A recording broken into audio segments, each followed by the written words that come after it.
All right, good morning. Welcome to Senate Health and Human Services. If you could please rise and join me for the Pledge of Allegiance.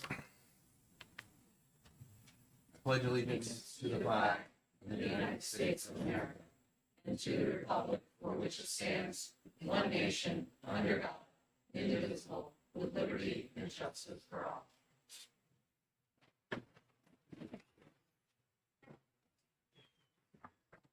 Good morning. Good morning.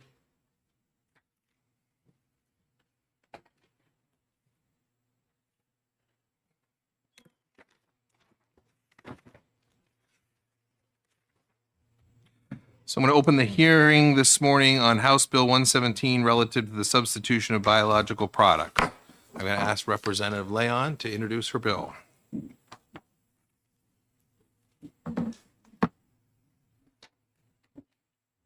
Thank you, Mr. Chairman and members of the committee. For the record, my name is Erica Leon, and I represent Rockingham 13, which is the town of Derry. House Bill 117 initially was not my bill. Gary Merchant was the prime sponsor of this, but he was not reelected. And so I was one of the several people who had signed on to the bill with him as a prime sponsor. And I took it over because this is an important topic that I believe should move forward. One of the biggest issues our constituents face is the cost of medications, especially biologics, because they can be life-changing. But with the cost of these drugs, of these biologics and the copays, it can be a significant burden. One of the issues we deal with is financial toxicity. If you can't afford your medicine and you don't take it, that has a significant adverse effect on what happens in your life. So this bill also will help taxpayers, because if you look at what I handed out, this is from the Prescription Drug Affordability Board. These are the costliest retail prescription drugs. These are also the most expensive drugs that we pay for within our state, within the various programs like within Medicaid. So Humira, Dupixent, Enbrel, Stelara. Dupixent doesn't have a biosimilar yet. Humira and Enbrel do, and Stelara's just came out at the beginning of this year. While not every patient will want to go to a biosimilar, whenever they're approved, they need to have essentially identical safety and benefit risks. If they're more beneficial, then that means they're not the same. So you can't get a biosimilar approval. So this bill would basically standardize our language because right now there's some work going on at the FDA trying to figure out how to deal with the fact that the interchangeable designation was something that was created as a bit of a safety net to try and make it a little easier for people to accept these new products. And it's been shown worldwide that there have not been any unique side effects related to biosimilars. Any of the side effects are the same ones that you would have had from the original reference biologic. If anybody knows of any problems that somebody has had from a biosimilar, you need to call 1-800-BAD-DRUG and report it to the FDA, because it is something that they are earnestly looking for that information. But worldwide, there has not been a unique side effect due to these biosimilars. So by standardizing our language so that it is broader, looking at the definition of an interchangeable biologic as opposed to being deemed an interchangeable biologic by the FDA, that allows us to be a fast mover when they change the policy at the federal level, so that we're not locked in with outdated statutes, just like we were with our right to try law, which passed in 2017. And then in 2018, the federal government put in a right to try that conflicted with ours. Fortunately, you all helped us change that last year, and now people have access to products that can save their life. This will keep us out of that situation, just like amending that bill on the epinephrine, so that we can look at anything that comes through and our laws aren't a gating factor for patients to access drugs. This is just to help lower the cost of healthcare for those who would like to have it, and I'm happy to answer any questions. Great. Are there any questions? I've got some questions. Okay. So I spoke with Representative Merchant this morning about this. I understand this is a part two of this. And as we look through, and I know this is biological drugs, biologics, biosimilars, and a couple things I noticed when I read the bill is biosimilar is not defined in the bill. But I would suggest a friendly amendment to define biosimilar, and we can use the FDA definition of that, because when you look at lines 14 through 18, you're pointing to certain parts of federal law that use that term biosimilar. So I think it would be helpful to define biosimilar in that. The other thing that in speaking with him and getting some background on the bill is, we're talking about biological drugs, which are large molecule drugs, as you stated. Lines 16 through 18, the Federal Food and Drug Administration's approved drug products with therapeutic equivalence evaluations. That's a standard called the Orange Book, which is dealing with small molecule drugs. As opposed to the generics. purple. Exactly. So we need to change that to the Purple Book. I think I have, in looking at ways to kind of streamline this, making sure we're pointing in the right direction. I think I have a friendly amendment that I'd like to put forward, if you'd be agreeable to that. And that's what it would do, is it would define biologic or biosimilars. It would point to that. It would continue to point to that safety aspect, which is in 262 K4, and it would get all that encompassing language in there. But other than that, that's the only suggestions that I would have for you. That would be very appreciated. We want to make sure that our statutes are as correct and accurate as possible, and I appreciate your work on that. My other question for you is this going in HB2? I need to check and see if it is. I had heard that it may be, because it could be a $2.5 million savings Okay. to the state. And if that's the case, it's good to make sure that we can allocate that $2.5 million to other pressing needs. Well, and if the reason I ask that, because if it is, we're going to have to take a look at that, because we're not pointing at a reference that is going to defeat the purpose of what you're trying to do here. And that's where I would. So if you could get back to me on that, let me know, and we'll keep our radar up for it when it comes over. Okay, that would be All right. fantastic. I Thank will. you. Thank you. Any other questions? Thank you very much. Thank you. Chris Kent.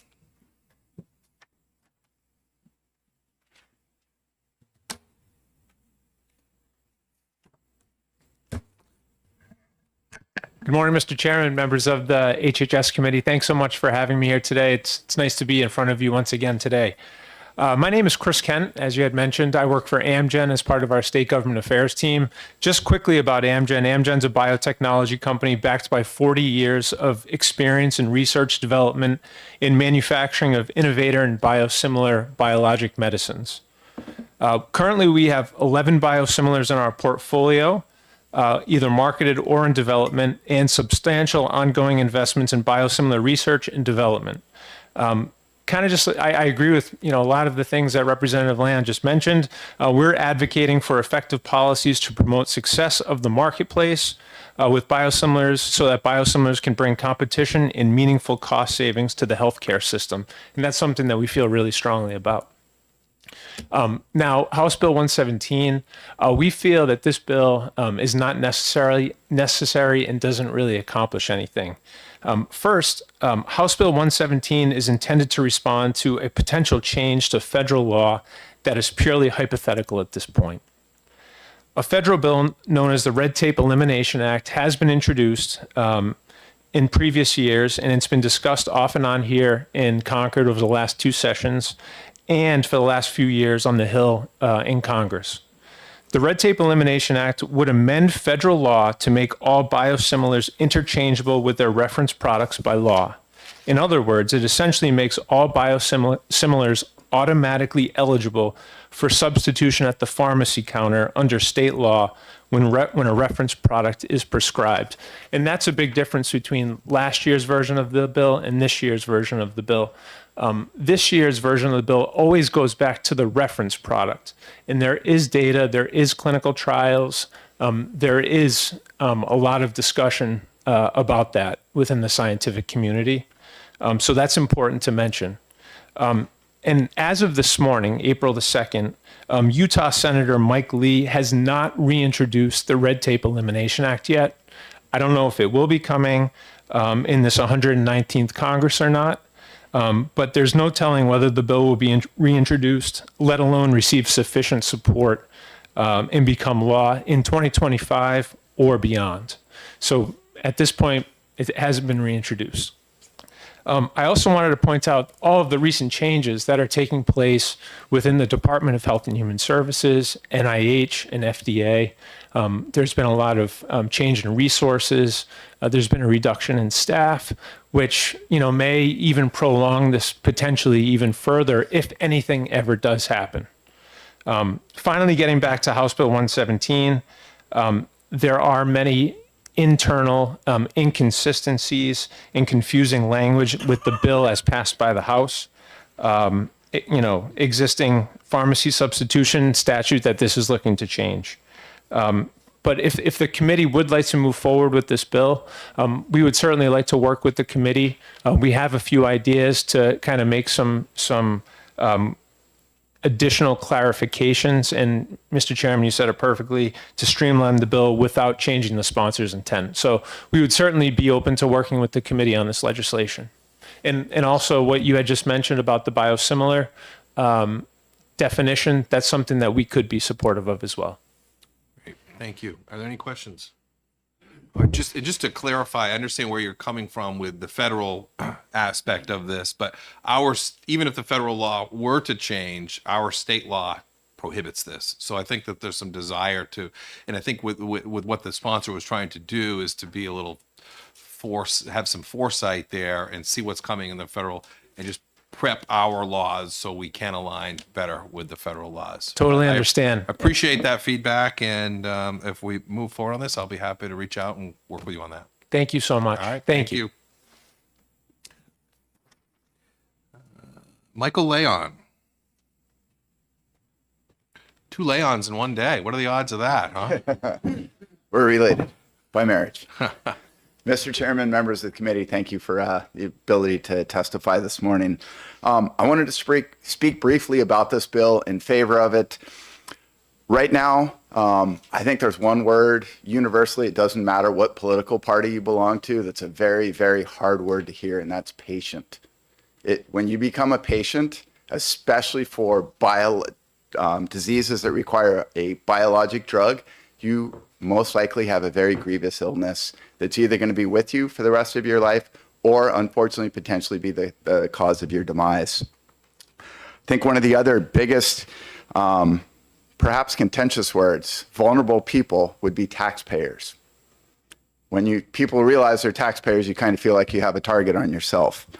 This bill actually can address both of those and allow this committee and the larger body of the Senate, working with the House to provide for patients the ability to save a significant amount of money. The savings for the state itself is relatively modest. I believe it's the first year estimates around $2.5 million. However, the number of biologics is growing, not quite by the day, but certainly by the week. Being able to save the state money is great.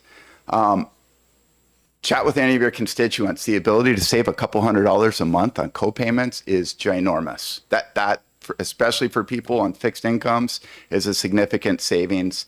As I previously testified, there are absolutely zero safety concerns any reasonable person would have with this.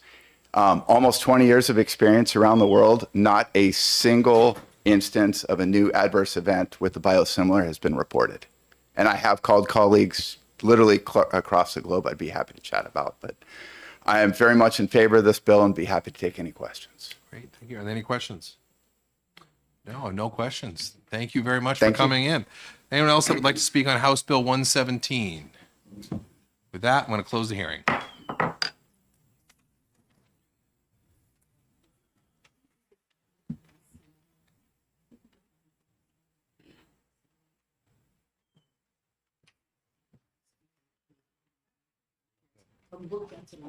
There is a federal definition of it. Actually, So I'm just trying to dig to see if I can find it. here it is. Here's the federal version of it right here. I can't remember the number of the bill. I don't know what part of the statute it's in.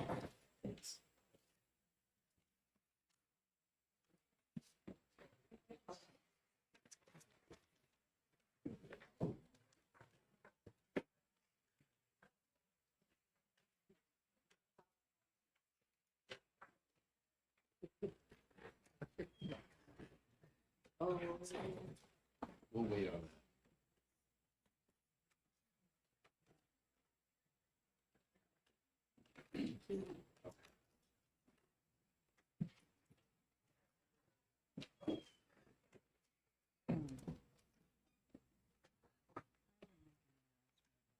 Yeah, that's fine with that. Yes.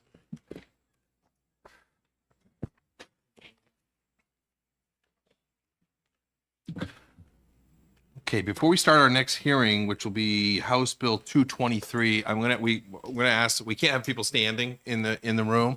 So if there is an open seat, I'd ask you to take it. If not, you can wait in the hall and we'll call you when it's your time to speak. But for security reasons, per policy of the Senate, we can't have people standing in the room.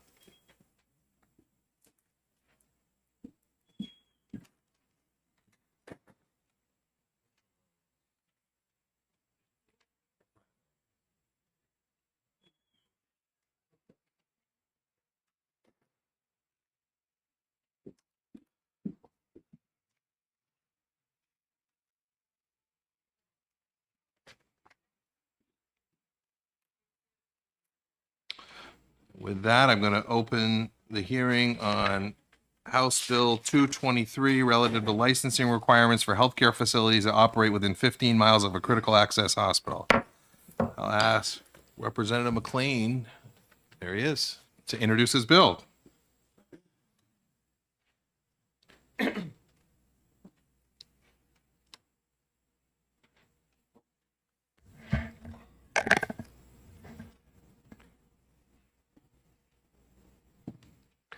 Thank you, Mr. Chair and members of the committee.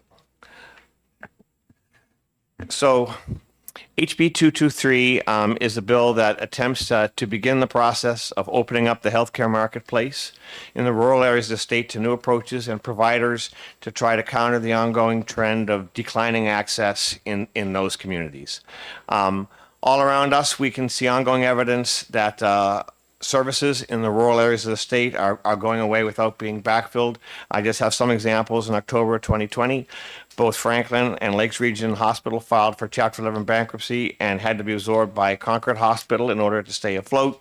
In 2023, Frisbee Hospital closed its labor and delivery services, and that was the 11th maternity ward closure in New Hampshire in the past 20 years.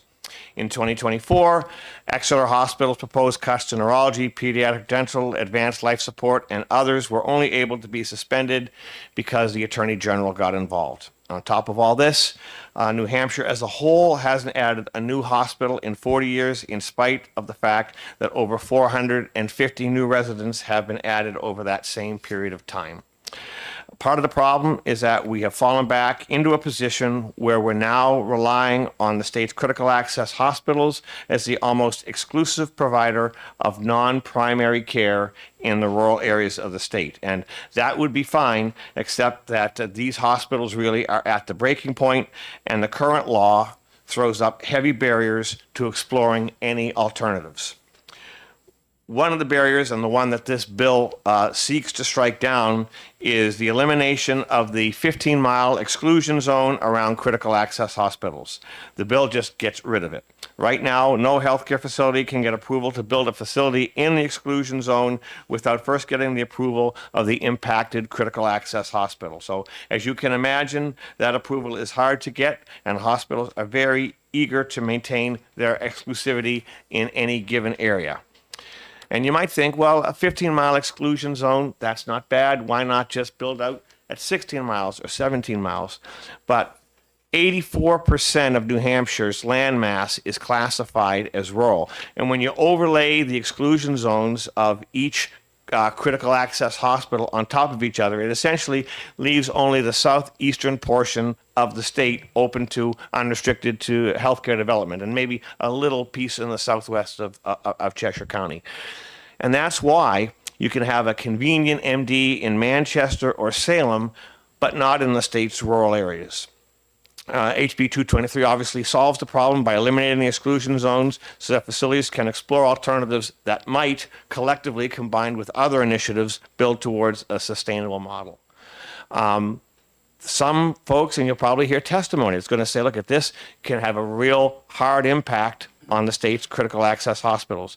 But the reality is that the rural areas of the state just don't have the population where you can make a business case for widespread clinical expansion. It's not going to be a sea of birthing centers and a sea of convenient MDs. The real threat to critical access hospitals in the state of New Hampshire is time. The existing model is not sustainable. You'll hear people over and over and over again say that they are really under stress. And if we do nothing, rural access to healthcare in the state is going to be wiped out by nothing more than time. It's been 30 years since the critical access designation has been created, and in that time, rural access across the country has been in free fall. CMS has stated that up to 30% of the nation's critical access hospitals are in jeopardy of closing in the next 5 to 7 years. Realizing that reality, as of January 2023, the federal government created the new Rural Emergency Hospital designation to kind of help give them some place to go. And in the 2 years that have passed since the creation of that designation, over 40 of the nation's critical access hospitals have converted to the new designation in order to stay afloat. The problem is, though, that once you convert to that designation, you're only allowed to provide emergency care, a rural emergency hospital. And so if we were to get to a place, let's just say in 5 to 7 years, we were to lose a third of our critical access hospitals to that designation. I'm not saying it was happening, but let's just role play and say it was to happen. That would create an even larger healthcare desert in the rural areas of the state than already exists. So I don't think that is an effective long-term solution to the access problem that we have. I think what we need to do is we need to recognize that we have a problem now, that it exists now, and that we need to take a small risk and look at ways we can innovate rather than wait down the road the 5 to 7 to 10 years and be forced to take risks, large risks, in the middle of a full-on crisis. One exception that the bill does make with respect to the exclusion zones is while the bill repeals the exclusion zones for ambulatory centers, dialysis centers, birthing centers, and others, it maintains the prohibition on the building of other hospitals. And the reason that it does that is for the moment, I want to make sure that the critical access hospitals do not lose that designation. And if I allow for another hospital to be built in the exclusion zone, they could lose that designation and they could lose the favorable Medicare reimbursements that come with that. And that is why the bill does not allow for the building of another hospital within the exclusion zone to make sure that that access is preserved. So I think that that's a reasonable compromise, and I hope that you will support the bill. Thank you, Mr. Chair. All right, thank you. Are there any questions? Senator Prentice. Thank you, Chair Rochford, and thank you, Representative, for taking my questions. So in the beginning of your testimony, you talked about barriers that are in place. I don't remember exactly what word you used beside barriers, but maybe would be cumbersome for other non-hospitals to move into a rural area when looking at this 15-mile radius. And with the elimination of the certificate of need process, I'm curious not curious, but I'd like to understand what those barriers are. Thank you for the question. Some of the barriers are because you're a critical access hospital, you're capped at the number of beds. Obviously, you cannot go beyond 25 beds. So even though we have a population that has grown by 450,000, if you wanted to add a 26th or a 27th or a 28th bed, you can't do it because you're going to lose your critical access status. So I think that's a problem right there within the federal law. There's nothing we can do about that. That kind of gates them in. Also, there is a requirement that we take all payers. Okay, so there might be folks that might want to come in and say, we would operate in one of the models that we have, and I have another bill coming in on this, and so we'll hopefully have a chance to talk about it in a bit. But we would come in and we would provide access essentially in a healthcare desert, but really we don't want to be burdened by all of the requirements around, Medicare and Medicaid, things of that nature.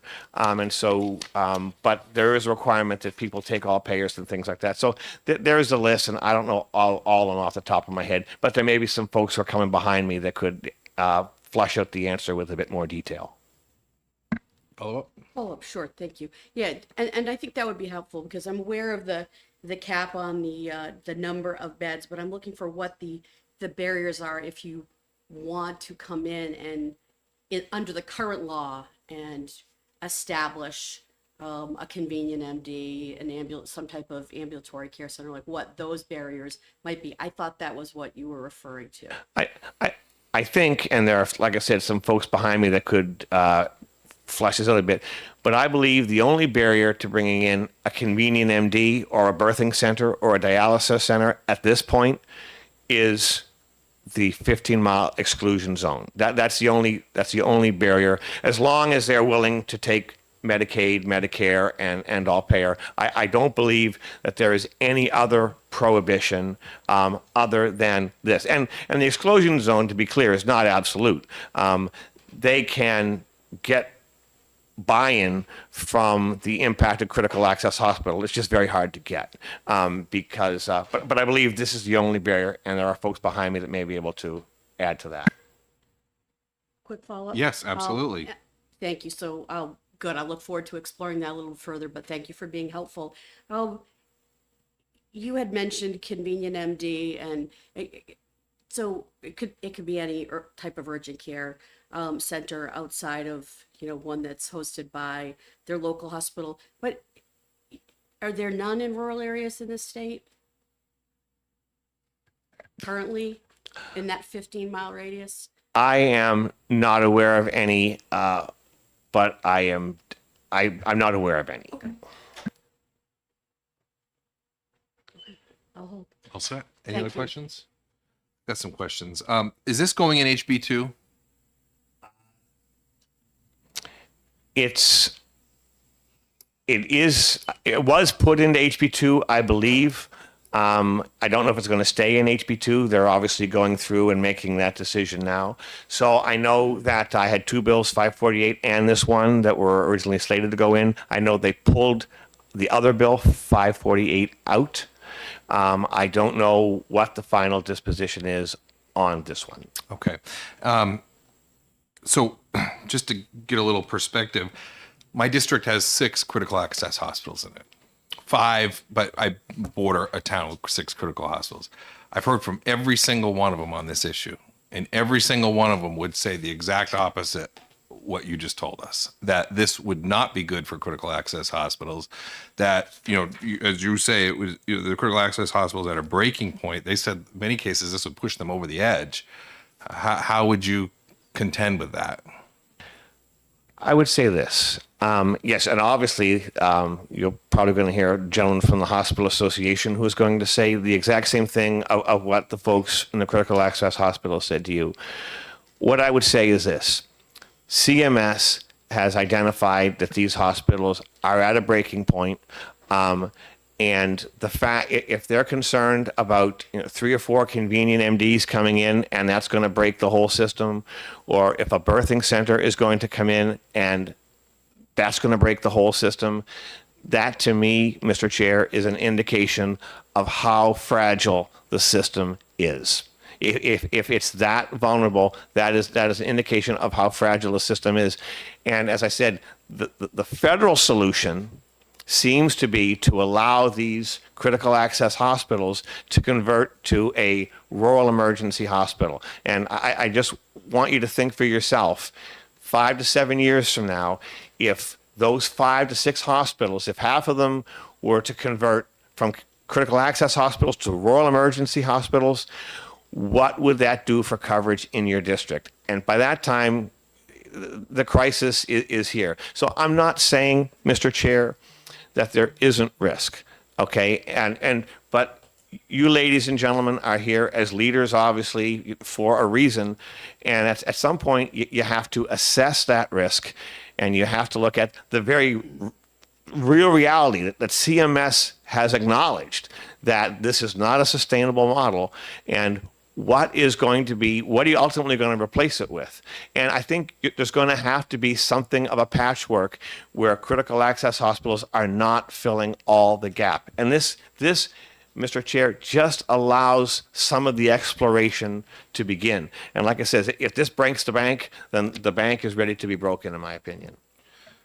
Well, you're going to have to explain that to my constituents, because, you know, what I'm hearing is exactly what you're hearing is, well, you said we're at a breaking point. And if we go ahead, and I'm told that this could have a real legitimate acute effect on my hospitals, and it is a fragile. I mean, I operated in this space my whole career, and you know, if it's so fragile, and we're hearing from the people that this would affect the most, that it's going to break it, what do I tell the voters and the people in my community that their hospital is now closed, or that the deserts that do exist in the North Country, I mean, the hospital that I was born in doesn't deliver babies anymore. You know, that this has created a bigger desert, because like you said in your opening testimony, there needs to be a critical mass to have certain aspects that are called out in this bill.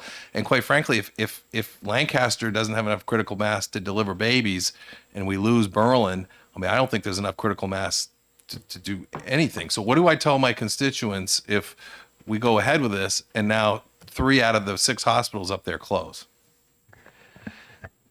So, I mean, I don't think that the 3 out of the 6 hospitals are going to close because some convenient MDs open.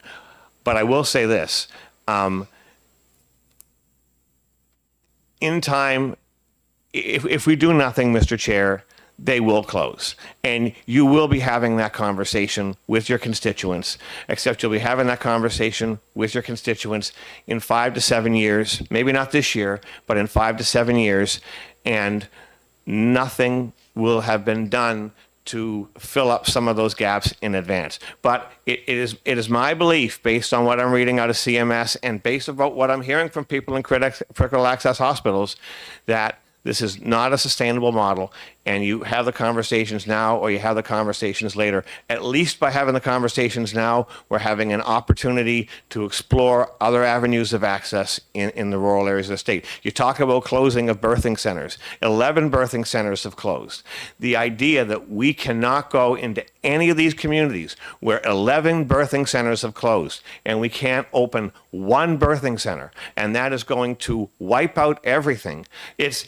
I just don't think it's the right answer. 11 birthing centers have gone and nothing has come back in to backfill them.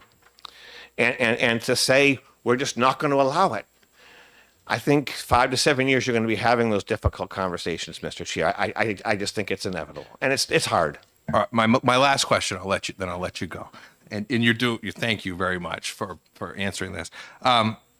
You mentioned something too about a plan. We need a plan, and we have to have we have to address the fact that we're losing birthing centers. We have to address the fact that we need to look at some of these hospital deserts that are out there.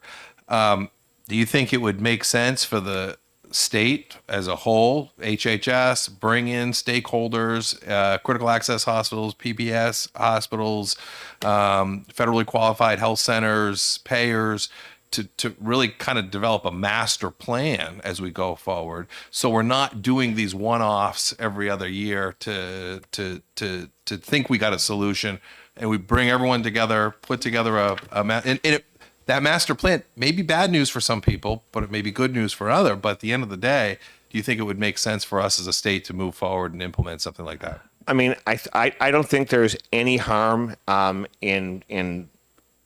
this is something, in my opinion, that is past due being studied. Absolutely. My only concern is that sometimes, and we see this with the recent federal regulation about the rural emergency hospitals, there seems to be this level of insularity when you get into these things where we're looking at how we can adapt. and people are obviously, if I want to reform the critical access hospital, for example, they're going to be looking for, how can I do reform from within? And sometimes the reform doesn't come from within. Sometimes the reform comes from without. So while I totally agree with you in saying this is something that should be studied, you have to have the humility, I think, to understand that sometimes we don't have all the answers, and we're going to have to let some folks in the private sector just tinker. And sometimes that tinkering that goes on in the private sector can help inform some of the studying that you're doing. But to say that we're going to keep everything, we're not even going to let people tinker, and we're going to go off and study in a vacuum, I think you should go both ways, and that's why I put the bill in. Okay, thank you. I wish you hadn't used the word tinker, but other than that, thank you very much, and I appreciate your. Oh, we've got another question. Just a follow-up, and thank you, Chair. So, and again, thank you for very graciously listening to us and taking our questions. And although I wasn't born in the North Country, I did work in the pre-hospital system, and I also in the early 2000s helped write the critical access hospital plan when I worked for the state, when the federal regulations were changed and allowed for CAHs to be open. And I do have a question, but I just want to make a quick statement that at that point, that's when this was the safety net that was built. And since then, I have seen stability. And one of the pieces of stability has to do with the workforce. So I have concerns, and I want to hear from either you or folks say about what the provisions are going to be when we start seeing we already are struggling with workforce in our healthcare system and in the rural areas when they're drawn away for potential other opportunities. Like how does that potentially destabilize things rather than stabilize? But you had said that you're talking about birthing centers, that there was no, as I believe I heard this from you, that there was just no opportunity or no entertainment of this at all. But it's my understanding that when I believe it was the certificate of need process was removed and this provision was put in, that when you serve this written notice, there's a process that takes place to evaluate whether this is a good, whether this, there's a process to take place to evaluate whether or what the impacts would be. So it's my understanding that there is the provision to actually investigate. It's not a no right out of the bat. So can you expound on that or explore that with me? Yeah, you're correct. So, and as I think I mentioned in my testimony, the exclusion zone is not absolute. Okay, so when you go and let's say I wanted to open a birthing center, just since we're talking about birthing center, I could do that. The only is I have to get the input and the approval, as I understand it, from the critical access hospital, and and they have to give that input. And once that is secured, okay, then I could go forward. But it's just a barrier that I don't see being overcome very often. And there are others behind me who could maybe speak to addressing some of those barriers that maybe have a bit more personal experience with going through that than I do. But to be fair, you are correct. The exclusion zone is not an absolute. This bill would eliminate it entirely, but you do have an opportunity, as my understanding, to make your case. Yes. Thank you very much. Are there any other questions? Thank you, Representative. I think we might play a little musical chairs here. Let's see what happens. But yeah, absolutely. And actually, I think we might have one in a minute.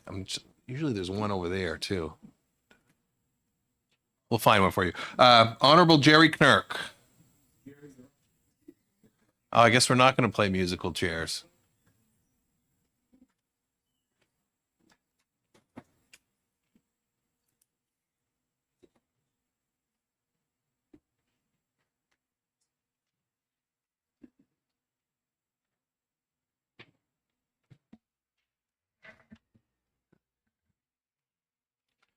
Thank you very much to the committee.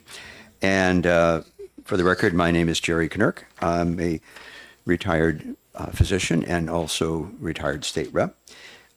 Just to be clear, I served on the SB 97 study committee that developed the language for RSA 151-4A, which this bill seeks to repeal. Yes, critical access hospitals provide essential access to healthcare for rural residents who would otherwise have to travel very long distances to receive their healthcare. They have to provide 24/7 emergency services. They run on razor-thin margins, and they lose money on services such as their 24/7 emergency service and maternity, which serve many people on Medicaid, Medicare, and or with no insurance. Those services are basically subsidized by the higher-paying services and the higher-paying insurances. Urgent care facilities, such as Convenient MD, do a great job of providing evaluation of coughs, colds, broken bones, rashes, illnesses, but they do not handle major trauma. And they are usually open only from 8 a.m. to 8 p.m. As a result, they require far fewer resources for staffing and equipment than a critical access hospital would need to have, because they've got to be ready for the motor vehicle accident, the gunshot wound, the appendicitis at 2 a.m, with a staff and operating room to handle that situation. And I just went through that in our family a week ago.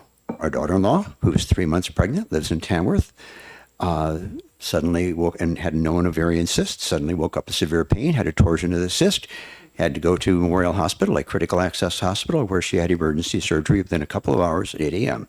That would not have been handled by Convenient MD, period.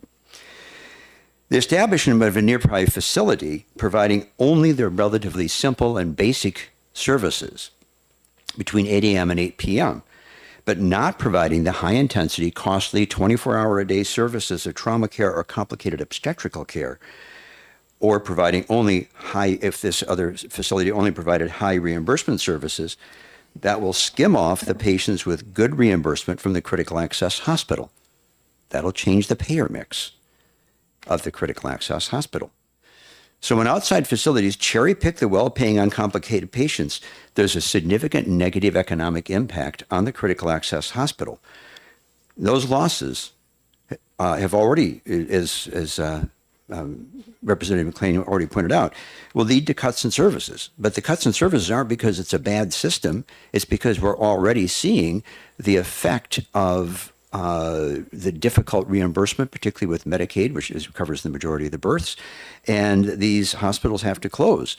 If they lose their reimbursement even more, if their margin goes from plus 1% to minus 5%, you're going to see a lot more closure of maternity services in hospitals. I'm sure glad that Memorial hasn't closed their maternity service, because our daughter-in-law would have had to drive a lot further to get her cyst taken care of.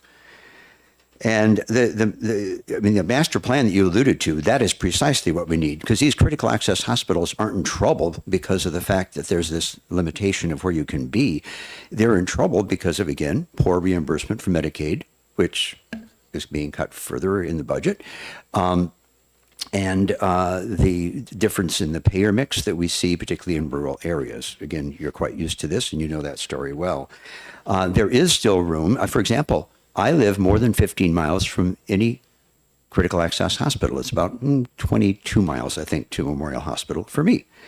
The area of exclusion is 2,200 square miles, and the area of New Hampshire is 9,300 square miles. So it's not like we haven't got room to still do things.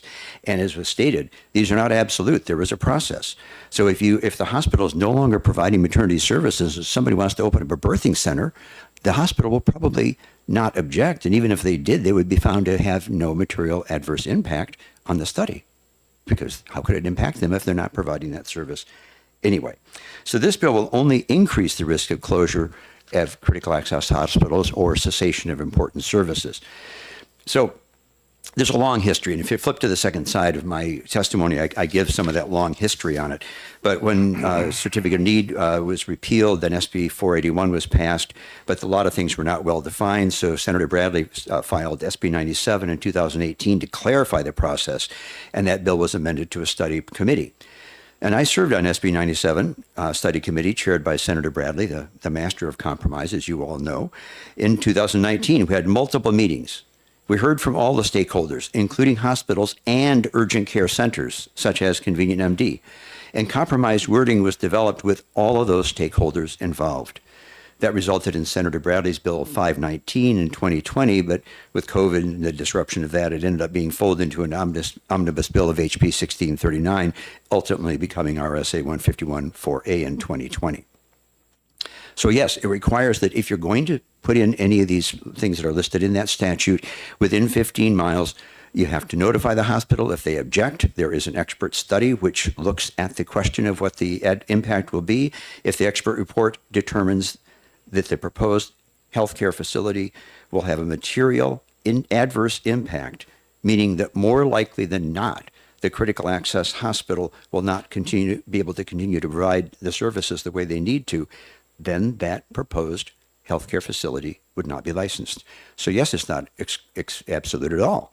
It just starts a process to put on your thinking cap and really understand what the impact will be. That's not quite the master plan you talked about, but it's a good stopgap instead of just saying, oh, just do it. We'll find out what happens.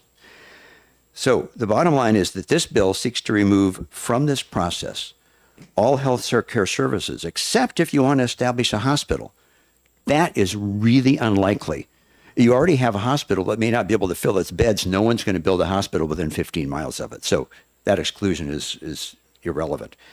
But given the potential negative impact upon the critical services provided by our critical access hospitals, it makes no sense to discard the compromise that was established by Senator Bradley, the SB 97 Study Committee, and the stakeholders. I would urge you to ITL this bill. And I'll take any questions. Very much. Are there any questions? Senator Birdsell. Thank you, Mr. Chair. Thank you for taking my question.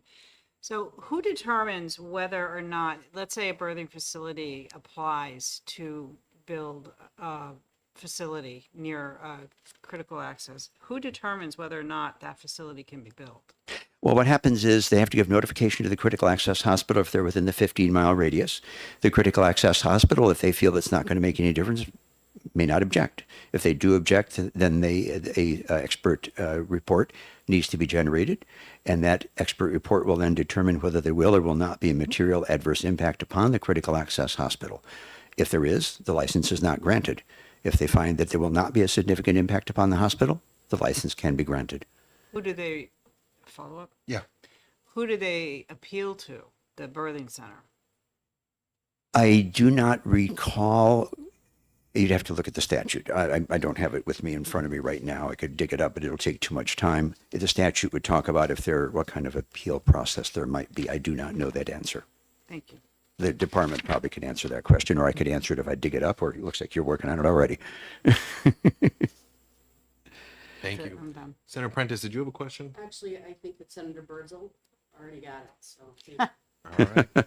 Sorry, I wish I prepared for that, but I have a question. yes, sir. Where did you get your tie? Seriously. Believe it or not, I think they do sell this in the gift shop, but I got it before I was elected. I got it. My wife bought it for me. Oh, wow. Way back in 2010. I wasn't elected till Before the 2016. gondola was built at Bretton Woods, right? Yeah. Yeah. Yeah. Thank you very much. All right. Thank you. Anybody? Okay. Thanks. All right. Nick Valis.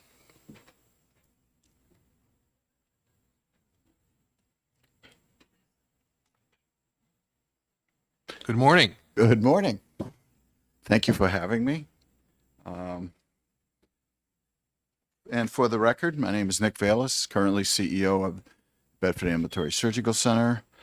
And we've been in existence 32 years. I am your former Commissioner of Health and Human Services for the state of New Hampshire, and also Chairman of the CON board for about 8 years. And so even though the CON process as we knew it doesn't exist, it does exist, just in another form. CON, the process regulating who can do what, has only raised the cost of care. CMS has proven that over and over and over again. And I don't have a dog in this fight, okay, but I don't think the rural hospitals have anything to really worry about, the critical access hospitals. The people really doing God's work in rural New Hampshire are the federally qualified rural health centers. They need help. They truly do. I also had owned a primary care practice in Colebrook with a physician. We had 2,500 patients in our panel. When he decided to retire, I couldn't recruit another physician. Okay? So, the only enterprise I think you're really protecting here in this process as we exist today is probably Dartmouth Hitchcock, okay, in the Connecticut River Valley, which needs some price relief because there's no competition. Okay, competition, you can't regulate it. It's the only true checks and balances that control pricing. The people in the North Country who can least afford the cost of healthcare are paying the highest costs in the state. That's nuts. And we're comfortable with this. We want to preserve the status quo. That's insane. It really is. People in Colebrook, I spent half my life in Errol. I live literally half my life in Errol. I've served patients in Colebrook. And they drive to Manchester to get their care. The cost differences between physical therapy and simple labs, you're talking $500 a visit or $70 a visit. People are on high deductibles. State of New Hampshire pays a big part of this bill through Medicaid. There's a lot of Medicaid in the North Country. There's no competition. That's why the prices are high. And if we're comfortable with that, then shame on us. We need to be thinking about patients and physicians and how do we get physicians in the North Country. I've been saying for decades, because I've been involved in this process for a long time, we do need planning, serious planning, and not planning to preserve the status quo. It's not working. Leading cause of bankruptcy is healthcare related. Think about that. It's evil, in my opinion. You're sick, you're injured, and all of a sudden you get a bill that collapses you financially. And it's not a catastrophic illness that will collapse you. It's the $5,000 MRI that you could have gotten maybe for $700. It's the $10,000 physical therapy visits. Literally $500 a visits. That is what's being paid. It's physical therapy is costing more than surgery. It's the crazy lab costs. Literally $500 for a simple lab. That could be $60, $70, and you're vilifying Convenient MD here. They're not the bad guy. And what's worse to me is that when you protect a certain franchise, you don't allow for people to work in a private-public partnership. And those are the best models. So think about it. I support this bill. It doesn't go far enough. It should repeal all the barriers to being innovative and creative and not protect anybody's franchise. That's proven to work over time. It's a natural checks and balance. I have seen it. We are lucky in New Hampshire that we repealed the CON process. In Vermont, there is one ambulatory surgical center. Vermont's premiums are higher than ours. There are more people on Medicaid in Vermont as a per capita than in New Hampshire because guess what? The price of insurance is so darn high because the claims are so darn high. It's a hospital-based system that employers can't afford health insurance. So people are going on the exchange. And guess what? It's more of a burden on the state. So have some faith in opening up the market and let people be creative. And we do need some planning, absolutely, but the planning shouldn't be about protecting franchises. It's about doing things differently and having patients and physician being the center of the dialogue or the center point, not bricks and mortar. Healthcare is not about bricks and mortar anymore. It really isn't. So with all that being said, I think you're not serving people well by protecting franchises. You are not. That's never worked. Healthcare is broken. And we need to accept that. We need to be doing things differently. And I appreciate, Senator Rochford, your situation. We have, the constituents, you have 6 critical access hospitals. I'd like to hear patients talk about what it costs them in the North Country and how well we were serving them. People are not getting care. It's too expensive. That's what's going on. People are being sicker. They're staying sicker longer because they don't have access to care. So with all that being said, I'd love to answer any questions any of you would have. Senator Prentice. Thank you so much. And thank you. I remember when you were Commissioner Bayless, and thank you for your service to the state. Thank I you. remember running into you once when you were heading up to the North Country, I think to go hunting. I saw you at the Common, maybe working for state government then. And, Probably. So you had your fatigues on, you were heading up to Probably Errol. yeah, probably Errol. So thank you for your service. So two things real quick. You talked about public-private partnerships, and that is something that certainly interests me. So help me to understand how this current system prohibits, if it's saying like there's an exclusion zone, but there's a process, as we've heard, that you could enter Sure. into.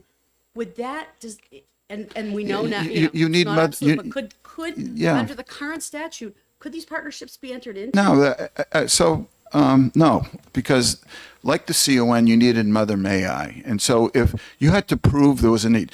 So the reason why I got involved in healthcare politically is I got slammed by the CON. True story. I went to the CON process because I wanted to build an overnight stay, because in ambulatory surgical centers, you couldn't keep people past midnight, even though by law, its services rendered within 24 hours. State of New Hampshire had a law preventing that. So naively, I went to the CON board because I had built 3 overnight stay rooms, basically hotel rooms, and I did it actually with HHS and the Bureau of Health Facilities. And they didn't even know about the bill. They didn't know about a tiny little statute that prevented an ASC from keeping patients past midnight. And all of a sudden, I go before the CON, and they said, "You can't do this." I said, "Why? This is great for patients." And they said, "No." Then I said, "How do we change this?" And they go to the legislature. So that's how it all started. And today, even though they don't call it a CON, you have to prove there's a need for that service. And so if there's a competing hospital, critical access hospital maybe, in this case it would be, and they said, "There's no need for this. This is going to hurt us." So guess what? You don't get a shot at it. I know of physicians right now in the Connecticut River Valley that would love to put a diagnostic center.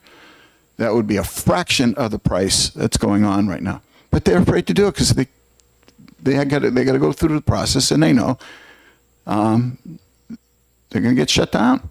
And it would be a wonderful service for the people in the Connecticut River Valley. So the process of the CON still exists for those critical access hospitals. And on the surface, it seems noble. But I lived it. I lived it with patients and physicians. And people in North Country deserve lower price health care. They really do. And in an ideal situation, an entrepreneur could come to, Berlin AVH and another and say, or how wonderful it would have been for Convenient MD to partner with Littleton Hospital and create a win-win for everybody. It can't happen unless people are in both positions of strength to be able to create dialogue. That would have been the ideal situation, literally a public-private partnership. And that's what I would love to see in the North Country. Because I do believe, I believe Colebrook could be a medical touristic location for Canadians to come into New Hampshire and serve the North Country. Because guess what? There's a huge access problem in Canada. Huge access problem. And Burlington, Vermont, UVM does, I went to the University of Michigan, and hell, they were doing bang-up business with the Canadian population because they don't get access to care when they need it. And, so there's a cash business. Unfortunately, it's only for the wealthy in Canada. So let's say we want to be creative, and in Colebrook, we want to bring in an MRI, a CAT scan, a CT to offer to people in the community as well as Canadians. It'd be a great business for the people in Colebrook and in the North Country. But under this law, under what's in this current situation, you can't do it. So it's things like that. Entrepreneurism is a wonderful thing. It truly is. And I'd love to see private-public partnerships. That's what we should be encouraging. So that's my spiel. Thank you. Thank you for your thank you for your spiel. I thought Thank I was you. one of the only people that used that word. So you, so you talked about the Colebrook area and you know, bringing in, say, a diagnostic lab. So here's my question for you. In the system that we currently have, has anybody, I'm aware of I'm randomly aware of a convenient MD in Littleton because 2 weekends ago, I went to see my high school girlfriends in Glen. Passing through Littleton, I stopped at a Starbucks and there's a convenient MD next to it. You sent me a text. And I sent him a picture, said, see, I'm in your district, the sirens are going off. But so something's got to be working because that is there, which makes me think that the process has been challenged. Are you aware of any, like, has someone in Colebrook or in any, you know, within these exclusion zones, brought forward proposals and not fared well in the process? And I know of people who have been thinking about it, but they don't want to really go through the process because they don't believe they can. Okay. And I know it intimately. I won't give their names, but but interestingly enough, let's use a convenient MD Littleton scenario. Littleton and the people in that area were void of an urgent care, immediate care, and so Littleton Hospital is not conveniently located, if you may, in the town of Littleton, in my opinion, for people who, especially who need urgent, immediate care, or need stitches, or a work injury, or even a sports injury. And why should those people have to go to the hospital and be exposed to other hospital stuff? And so, being familiar with the North Country, AVH opened up an urgent care center in Gorham. That's far more convenient than having to drive all the way up to the hospital to get some stitches or to get your ankle sprained looked at. And they took the initiative. Littleton Hospital should have taken the initiative long ago, before Convenient MD came up with the idea to offer a far more friendly, patient-friendly service to the community. And if they had, Convenient MD would not have gone in.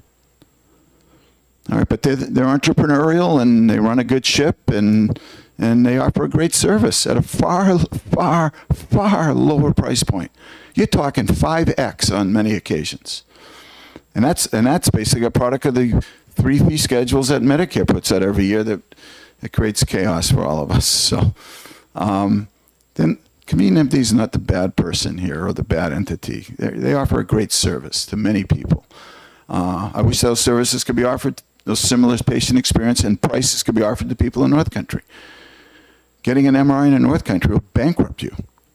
Getting a CT or a lab, it's ridiculous. It's expensive. And unfortunately, you're not all aware of it because there's no transparency. That's the other problem we all have. If you knew that down the road you could save $3,000, $4,000 on that visit, you'd jump in your car in a heartbeat.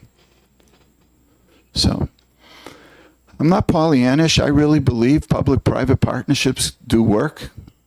And I've partnered with hospitals on ventures.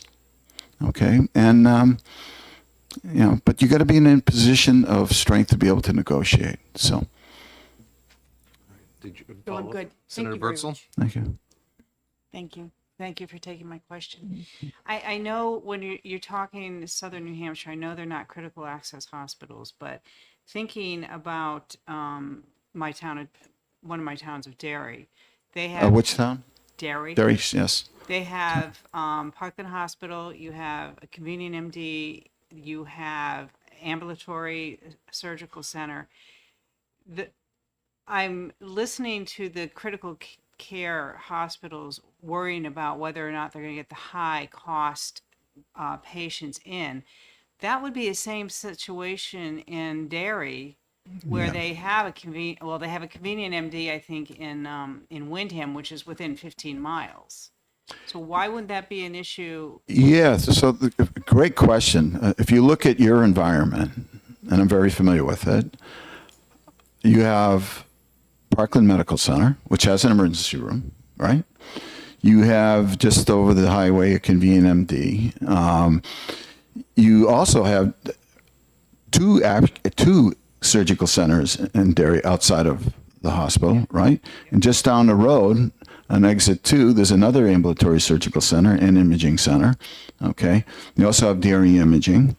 But just 10 minutes north, you also have the Bedford Ambulatory Surgical Center in south, basically in Bedford, right over the river. So there's a lot of competition and there are a lot of choices for patients, which is a wonderful thing. Okay. People in Manchester pay less for healthcare than people in Colebrook. Okay. Or the people in, the rural New Hampshire, which I'm very familiar with. And it drives me crazy because that's awful. The people who can least afford it, and we've done this to them, who can least afford it are paying the highest prices because they don't have a choice. And these people, many of them are poor, and what happens is they stay sick. They wait till a catastrophe occurs because they don't have access to care. One of the biggest fallacies we all face is just because you have insurance doesn't mean you're covered. For most of your routine care, and if you're in a high deductible, you are self-insured. That's real. I don't have a dog in this fight. I'm not building an ambulatory surgical center in Colebrook and stuff. But the fact of the matter is, I see it. I see it every day. And I lived it with patients up there and providers. What's going on is wrong because it's not working and it is bankrupting people. And it is hurting our budget. Our state's budget, because you have a very high Medicaid population up there paying some of the highest prices. Okay, you want to find savings in healthcare in the state's budget? Start looking at healthcare. All right, you'll find millions, many millions, without taking anything away from anybody, and that is the truth. So, this bill to me doesn't even go far enough. I support it. I wouldn't worry about the viability of rural health, critical access hospitals, excuse me. And as I said, I want to remind you that people who really need help are your federally qualified rural health centers. They really do. They're struggling. We pay them lousy, okay? Hospitals get paid a lot more than they do for the same services.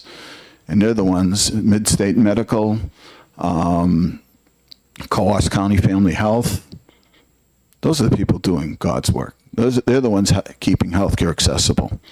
So, I have a question. yes, And I thank you. I mean, every time I talk to you, I learn something more. So it's always. and I appreciate your situation, Senator. So looking at this, which is essentially it's kind of a blanket approach. 15 miles, we're going to get rid of that, all that. Yeah, but you talked a lot about the certificate of need. Would there be a more appropriate angle at this, be a more surgical angle, no pun intended, to maybe address some of the concerns in the certificate of need that would better address this topic? So, Senator, the need is to have lower pricing. That's the need. Access and affordability is all affected by the price of the care. What you pay for services is the leading obstacle to healthcare access. Okay, so important. Please keep in mind, people may have Medicaid or people may have insurances, but you know what? When you're in a high deductible or when you have co-pays, you say to yourself, you know what? Maybe this cold or this lung problem I'm having right now is going to go away, or maybe I'll limp longer. Okay. Because I can't afford to go to therapy. Things like that. To me, that's cruel. Really, we can do better in America. We can do better here in New Hampshire, though I think we're in a better spot than most states that we live nearby. So if we actually look at need, how about the need for lower cost care? Shouldn't we evaluate the price points of these institutions and how that is affecting its population and say, can someone do better? Using Senator Birdsdale's situation in Derry, there's a plethora of competition, and the hospital thrives. It's a well-run hospital. Okay, it's a well-run institution. Not cheap, okay, but there are cheaper alternatives in that market, and what a wonderful thing! What a wonderful thing. So there are solutions that you are familiar with. And we don't apply them in healthcare. That's nuts to me. I mean, why? Why don't we have faith in entrepreneurism and free markets? Okay? That's what's made this country great.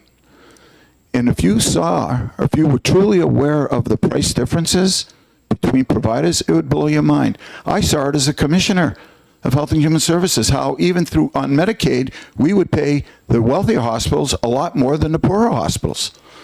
We don't pay the hospitals the same for the same services in Medicaid. You probably don't know that.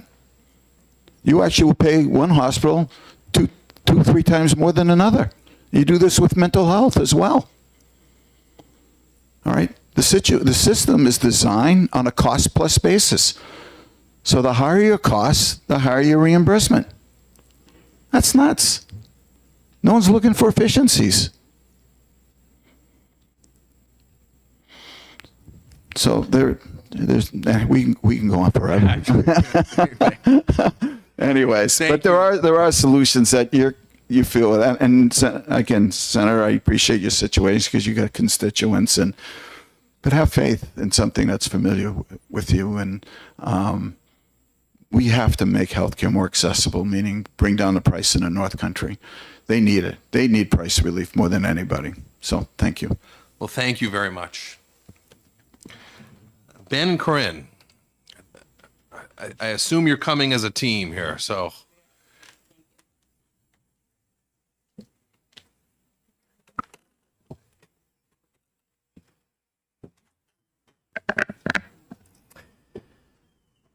Good morning, Mr. Chairman and members of the committee. For the record, my name is Ben Bradley, and I represent all 26 of New Hampshire's acute care hospitals, as well as, including, I should say, our 13 critical access hospitals. I'm really pleased to be joined with Corinne Saperchi to provide some additional testimony from the local level. The Hospital Association is opposed to HB 223. As you've heard, this issue dates back to 2019 when a legislative committee was established to study providing certain healthcare services while ensuring increased access to affordable healthcare services in rural areas of the state. Of note, the committee recognized that critical access hospitals tend to have low volume paired with high fixed costs. And these facilities have a payer mix that is heavily dependent on public payers like Medicare and Medicaid, with a smaller share of privately insured patients. This is a huge distinction between what was just talked about with Parkland Medical Center and Derry. Rural hospitals have fewer admissions compounded by declining rural populations in many rural communities that can make it challenging for critical access hospitals to remain financially viable, threatening total closure and access deserts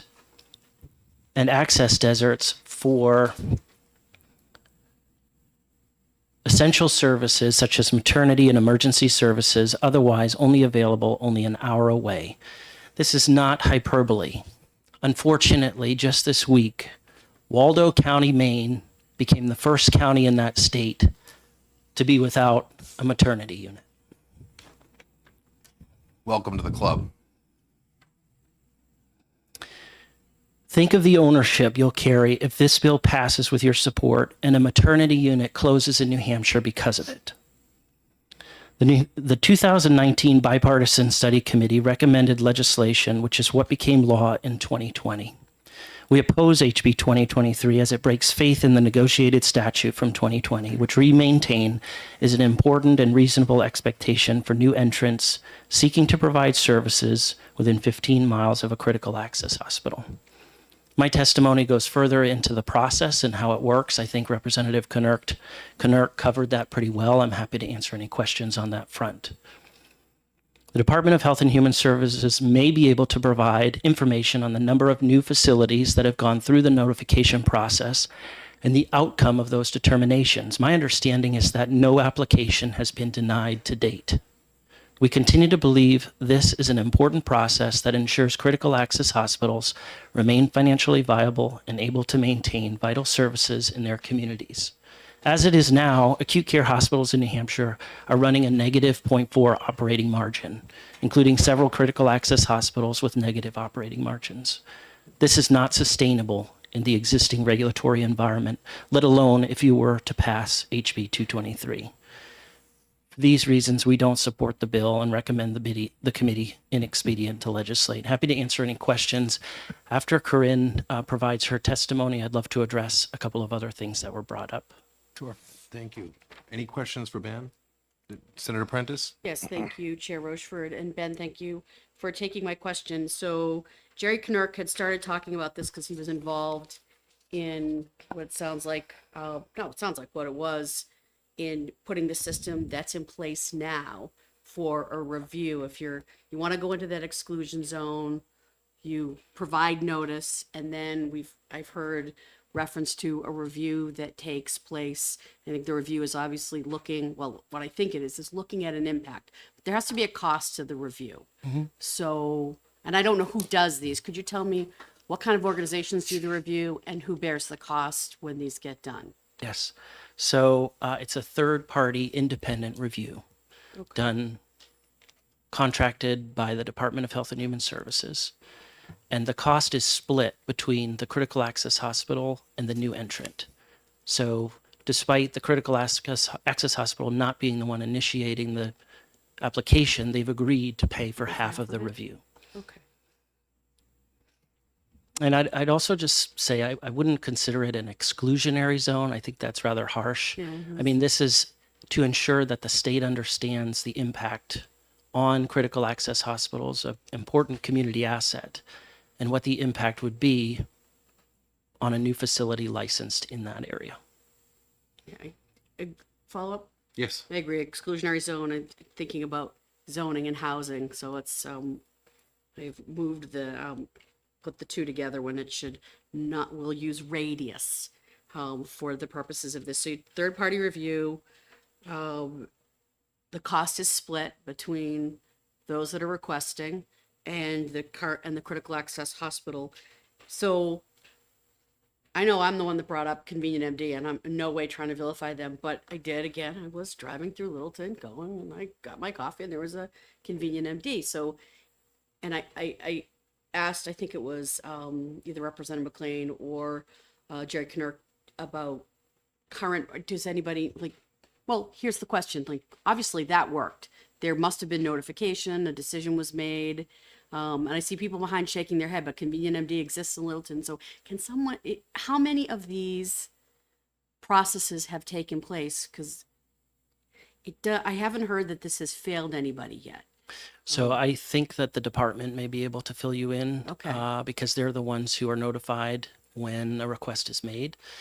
Corinne is here also from Littleton Regional Hospital and may be able to provide some insight into how their experience was when Convenient MD was interested in establishing their facility in Littleton. Yes, so just quick. Yeah, absolutely. Good or bad, because experiences for one side, one party might not be considered good, versus another party. But this situation, as it's the law as it sits right now, didn't exclude or prohibit this urgent care center from being located within this 15-mile radius. That's correct. And I would just point out that the review is simply so the state understands what the impact is going to be. And if it does have a financial burden on the critical access hospital that demonstrates their inability to continue, critical services, then I think the state would want to know that before someone does that. Okay. I'm done for now. All right. Chair. Thank you. Any other questions for Ben? Corinne, I guess you're up. Thanks. Good morning, Mr. Chairperson and members of the committee. Thank you for having me here today. My name is Corinne Saperchi, and I'm the Chief Operating Officer and Chief Nursing Officer at Littleton Regional Healthcare in Littleton, New Hampshire. We're a robust critical access hospital with a wide breadth of services, much beyond inpatient and emergency services, with a commitment to the mission of access of high quality care. I have worked for LRH for nearly 30 years as a hospital leader, but also more importantly as a patient, a parent, and a resident of Landaff. I'm acutely aware of the importance of not only LRH, but also other critical access hospitals that service communities in rural New Hampshire. You'll hear from many of us why we oppose House Bill 223. LRH is a critical access hospital, a vital partner for our rural community. We provide essential inpatient and emergency care and serve areas where healthcare access is limited. In addition, of note, we do have an urgent care facility at our hospital that was opened prior to Convenient MD coming to town. And the whole point of that with the Board of Trustees and LRH leadership was to offer our community a lower cost option for non-emergency care. In various testimony, you'll hear how House Bill 223 threatens rural healthcare by eliminating the notice and consent requirements for healthcare facilities within 15 miles. But I'm here today to give you a real-life example. In 2019, LRH opposed the application of Convenient MD to open a non-emergency walk-in care center at 551 Meadow Street, which is where you saw the location. LRH did not provide its consent, and yet Convenient MD was still permitted to open its doors less than 3 miles from our facility, both directly off Interstate 93. We are less than 2 miles off of Interstate 93 in either direction, north or south. As a result of that, we lost volume, we lost revenue, and we lost staff.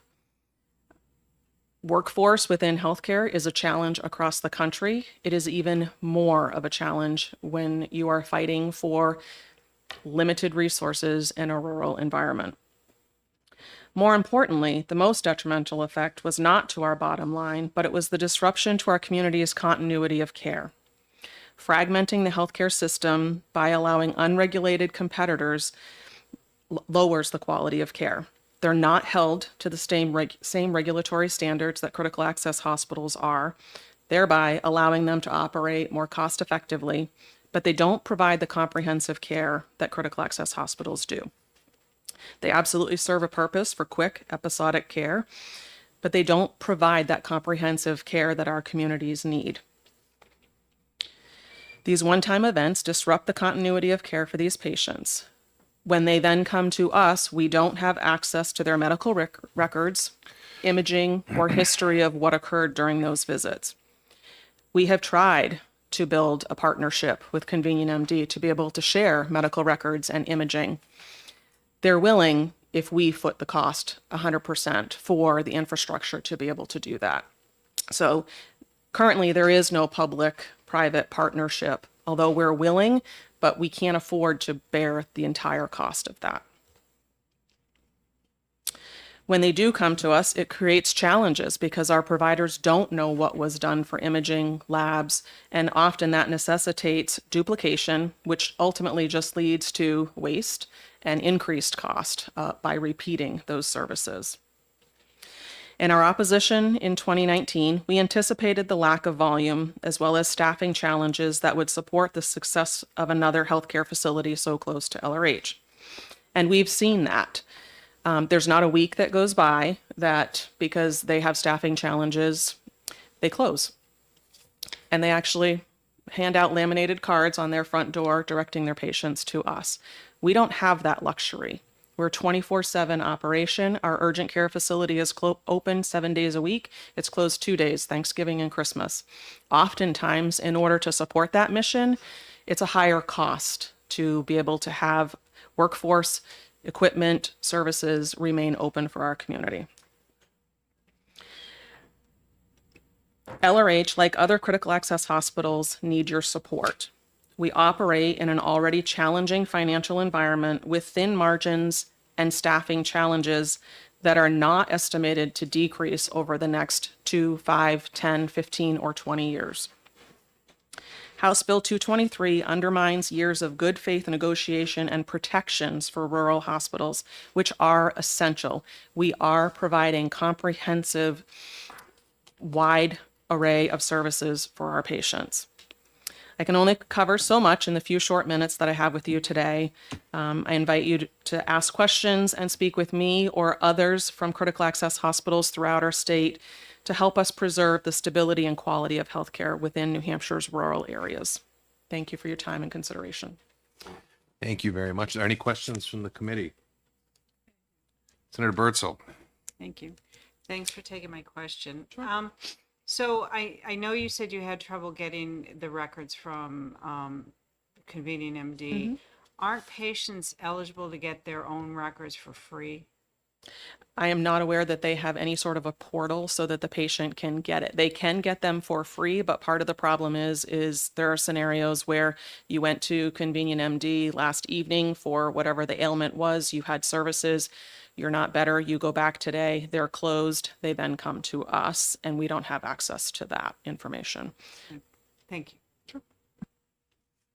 Any other questions? Ben, did you have something else you wanted to close with? Yeah, just a couple of things that were noted earlier. There was some consideration about birthing centers not being allowed in this, freestanding birthing centers. I think I would reiterate Representative Knirk's statement. If there was a freestanding birthing center that was going to add value to the area, the state had an interest in engaging with them to approve that.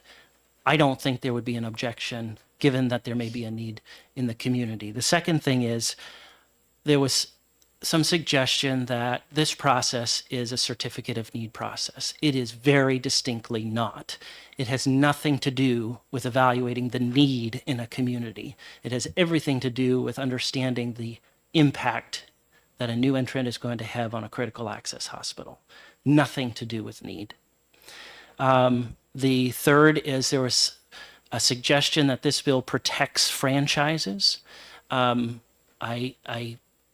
Critical access hospitals are not franchises. They are community assets that ensure availability of specialized services in many circumstances to those communities. And then finally, I think I already made this distinction about Parkland Medical Center, Derry, and the communities served by our critical access hospitals. Thanks. Great. Thank you very much. Any other questions? No, thank you for coming in. Thank you. Greg Moore. I saw him earlier. I didn't see him. Is he out in the hall?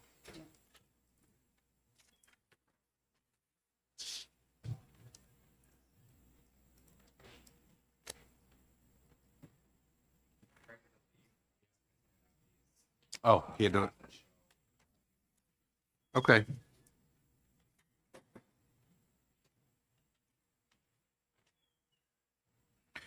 Selena Frost, Ryan Hansen.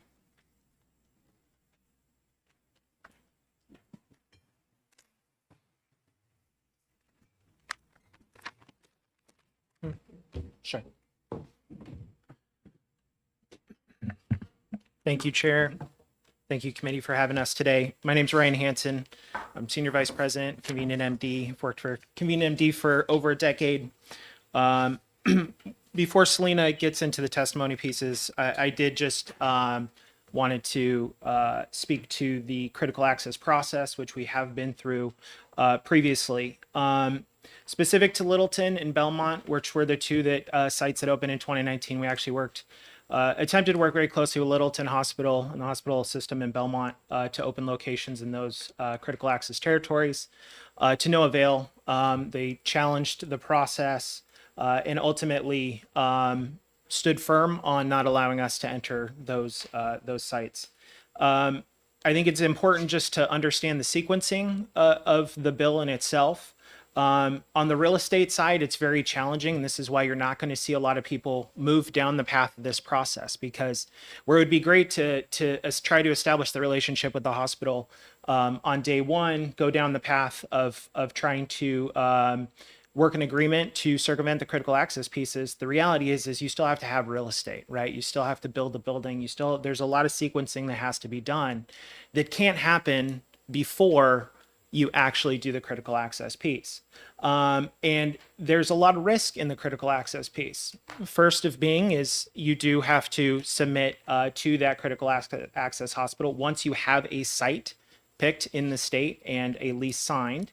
So there's a lot of risk, right? I'm essentially signing a lease and moving into this site before I even can go through the critical access process. So there's a lot of risk tied to this. Once you issue the essentially statement, gets certified mail to the hospital system saying, hey, we would like to enter your 15-mile radius. These are the services we're going to be providing. The hospital has 30 days to object. And they do every time.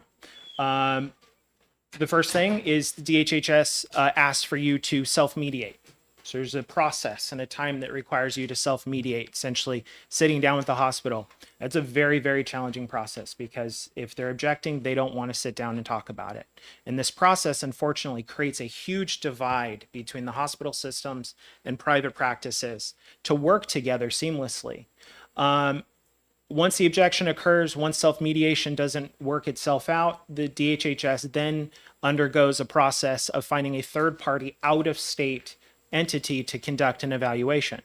And it's not a net need evaluation. It is a targeted evaluation tied to, is it going to create impact to the hospital? That process can take 6 to 9 months to get through that initial, to find 3 separate third-party entities to represent this evaluation. The hospital gets to object to any entity. So if we pick one entity, they get to object. So we have to come together and agree on the third-party entity that's going to be evaluating this process. That too takes a lot of time. Once that third-party evaluation is agreed upon, we split the cost. That cost can be anywhere from $50,000 to $75,000, separated between us and the critical access hospital. And again, with leases signed, buildings ready to be built, we're moving down a path of let's just hope that this will work out. So in Littleton, as an example, we ended up never getting to that process because the critical access bill is actually temporarily stalled and paused in 2019. So it actually allowed us to move into Littleton without going through the critical access process, and unfortunately created, I would say, pretty hefty rift between us and Littleton Hospital. Again, this process does not foster us working closely together. It actually creates a pretty significant divide because we are now fighting against our own interests. And once we move down that process, the hospital has unlimited appeals. They can continue to appeal and appeal and appeal the position. We both have to continue to spend more and more money until one of us caves, essentially, is what happens. So it does not foster an environment of positive relationship. Matter of fact, there is a transfer agreement process that is required in Massachusetts. So any private entity moving into any regional hospital system in Massachusetts is required to sit with that hospital and come up with a partnership agreement. That partnership agreement is not a financial one. It is one that fosters proper patient care, making sure that there's transfer of documentation, transfer of patient care, transfer of records, and that the standards of practice are met across the board. So we have 22 sites in Massachusetts. We work with 14 different hospital systems, and we work with them very well, very well. And the reality is yes, we are pulling volume from the ED, right? We are pulling volume that is taking major resources. But the reality is we need the hospital systems. We're not here to replace hospital systems. We are here to make sure that we are eliminating the waste, giving a very cost-effective solution with quality care, and then funneling those people back into the hospital system on the higher revenue streams, which is primary care and specialty practices. We're not a primary care specialty practice group.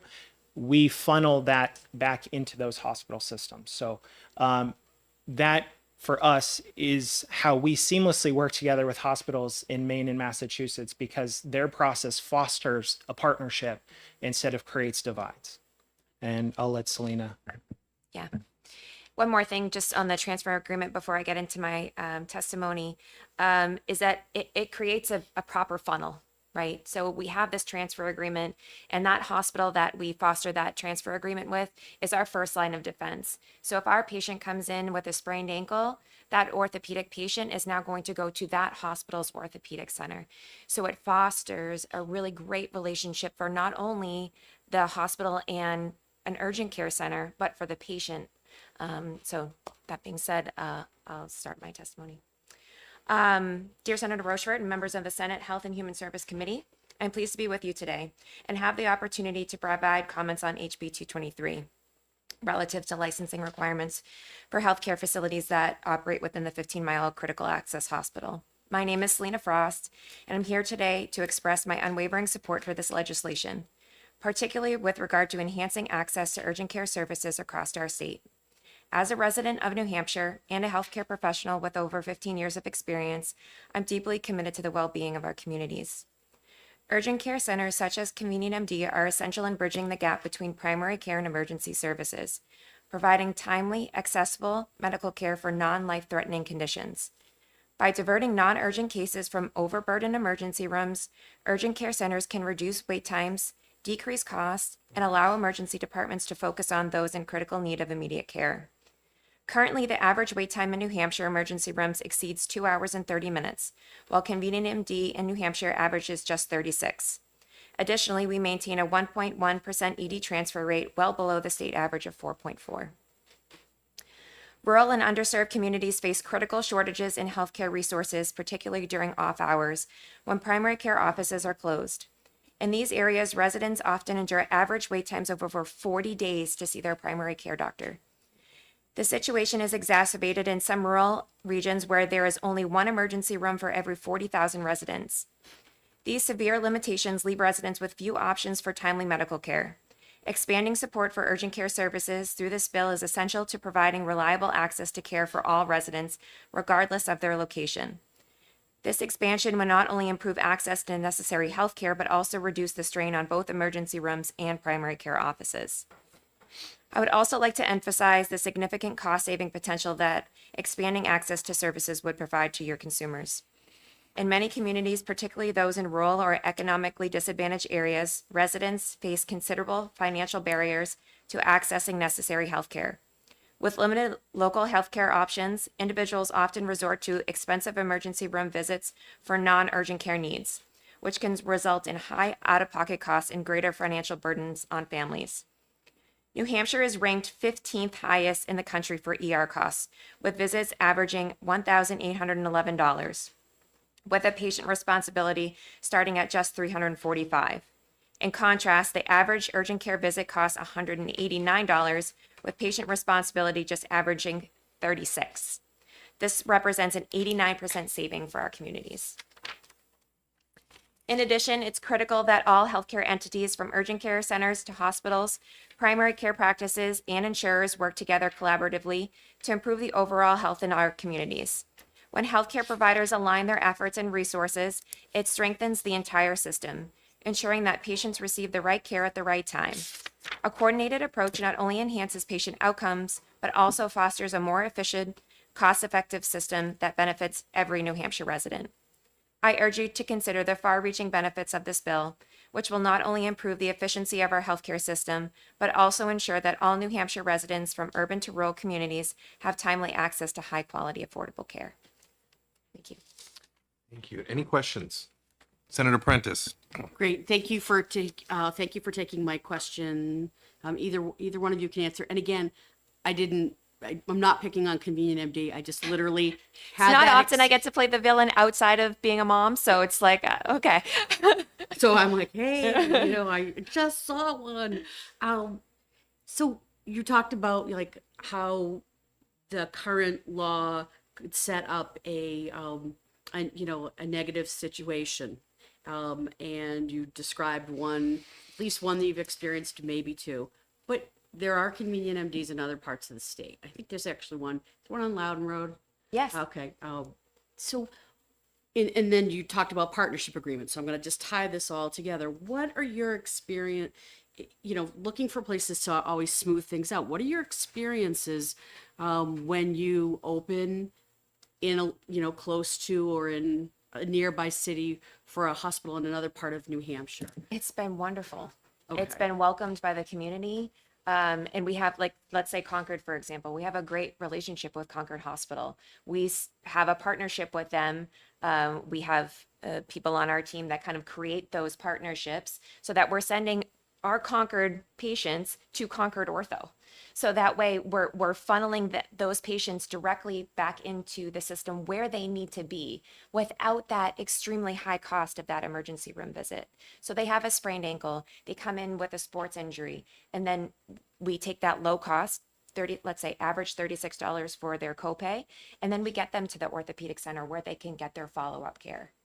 And actually, to that point as well, just around Concord, because I think it's a really amazing relationship and one that we want to duplicate in more areas. We have the same in Keene, Portsmouth, but Concord actually, because we have such a high ortho percentage, Concord actually, the hospital system has orthopedists who sit in our clinics, so it's immediate transfer.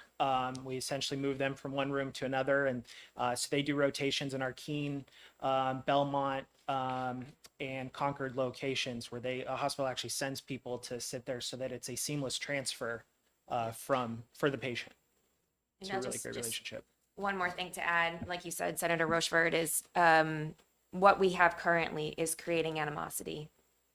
And what I think that we can do is really take this opportunity to find a way that we can work together, like private and public, okay? And a transfer agreement is just one of those options. But it does create that wonderful relationship, not only between us and the hospital, but really just for the patient. Do you have a follow-up? I have Senator Birdsell first, and I'll get you Senator Long. Thank you. Thank you for taking my question. So looking at the concern that the hospitals had as far as transferring the medical records, how does it work with transferring information to Concord Orthopedics?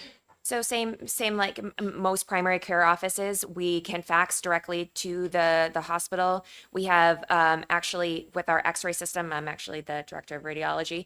We set up a folder within our PACS system, so they have direct access. So that way there's no lag in care. So our patient has an X-ray with us at Community MD. The ED doctor, it's sitting in his queue on their computer. So there's a seamless transaction between medical records, X-rays, whatever it should be. Follow? Yes. So why doesn't that happen up in the North Country? I think that part of this is the negative partnership that we have with places like Littleton, and it could be solved if we were, we're willing to come to the table, because it truly is about the patient, right? It's about your constituents. It's creating that positive workflow.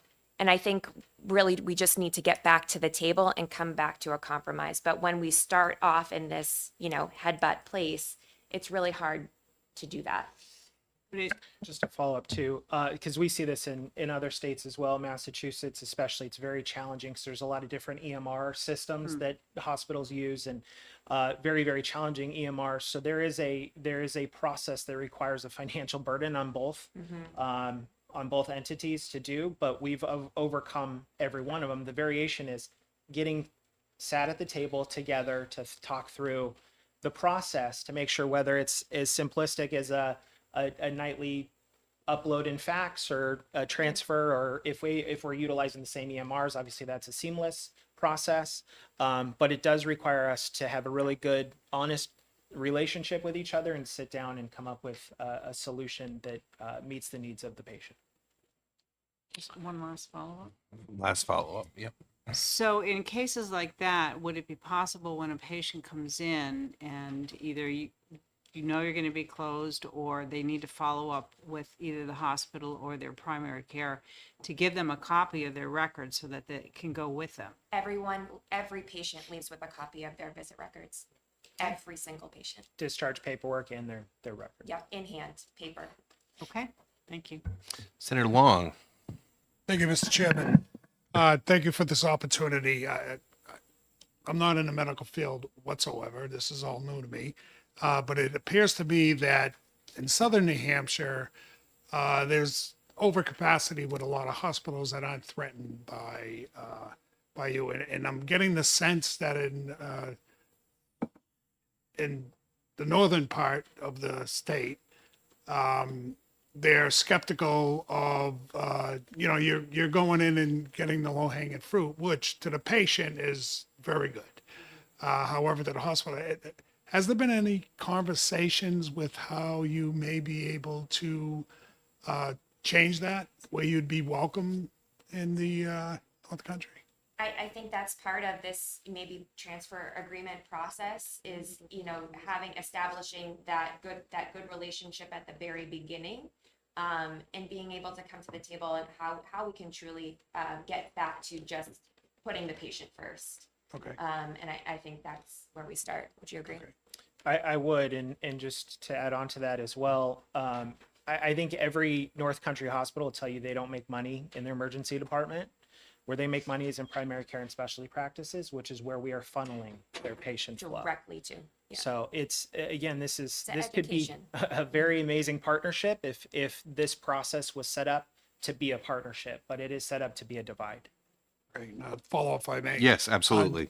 I just want to make sure that I was correct in hearing that you have been denied on some of these cons, correct? Oh yeah, every single one that we've submitted for has met a denial. And the denials are north of Concord? South of I'm sorry, Concord? you're talking. Let me do it clarifying. Are you talking the denial from the hospital or from the third party reviewer? From the third party review. Oh no, I'm sorry. Yeah, Okay, we have we've only gone through that process once, and it was appealed twice, so we ended up dropping it, and that was in the Lebanon region. Okay, great. Thank you. Any other questions? Do you have a question, Senator? One more, sorry. So are you saying that the hospitals have an unlimited amount of appeals? Well, it's not, yes, because there's nothing that defines that they don't. So the lack of guidance, DHHS has taken the stance of, if it doesn't say they can appeal, then they can continue to appeal. So the lack of guidance in the bill, I think, is also a really challenging way to circumvent this process as well. So in the Lebanon case, did they come back did the third party come back in favor of putting a facility there? We actually never went fully through the process because, they essentially said, we're just going to continue to appeal this process. So we actually at the end of the day, we don't want to create undue burden paying for this. And we don't want to have the North Country hospitals have to do this either. So in the case of Lebanon, we are continuing to meet with Lebanon, with Alice Pecte Hospital. We have a meeting with them in 2 weeks from now, because if we can come up with an agreement that does not require both of us to spend a lot of money going through this process, we would rather spend years doing that. We're paying rent on a building in Lebanon for the last 3 years, trying to negotiate a process with Alice Pecte that does not require all this undue financial burden and timing. On both parties. Correct. Yeah. On both parties. So we're hoping, we got a meeting with them in 2 weeks. We're hoping that we can come to some sort of agreement. Right. Thank you. Any other questions? I just want to tell you, I mean, I hope you're not leaving here with the impression that it's the world against Convenient MD, because that's not, I never heard that, and it kind of somehow entered into the conversation. I'm like, what's going on here? I am intimately aware of what you went through in Littleton. I was on the zoning board in 2018 and 2019, and I was witness to all kinds of unorthodox procedures that went there. And the town of Littleton has come up a lot today, and I can tell you, we like you in our community. We appreciate what you do. Our family goes to Convenient MD when we have a sore throat or an earache, and we go to the hospital when we've got a broken bone. So I just want you to leave here thinking that we're not ganging up on you. There's no animosity. I, for one, personally really appreciate the work that you do, not only in my community but the whole state. So thank you for coming in today. Thank you very much. Robert Horrigan. Oh, Representative Horrigan. I'm sorry. If I had read that properly, I would have had you come up here sooner. My apologies. No, that's okay. Representative Timothy Horrigan from Stratford County District 10, which is the town of Durham. We do not have a convenient MD in my district. So heard an interesting discussion, especially enjoyed hearing from former Health and Human Service Commissioner and successful healthcare entrepreneur, Nick Velas. And one of the things he said, I've heard him say in other presentations, was that the laws of economics don't apply to healthcare, and that, well, obviously that's not At least that's obviously, technically, that's literally that's not true. But I think probably the laws that do apply to healthcare are somewhat different from the free market, the idealized free market economics, which we hear people talking about a lot. So it's not. Healthcare is not something that's close to the free market economy. And one of the things, these small hospitals in the rural area, they have a lot of overhead, they have a lot of responsibilities that other organizations involved in healthcare, like Convenient MD, don't have. And one of the reasons they can provide their services for less is because they pay they pay as little as possible towards the support of the whole healthcare system. Although they can't get out of it altogether, and they do a good job.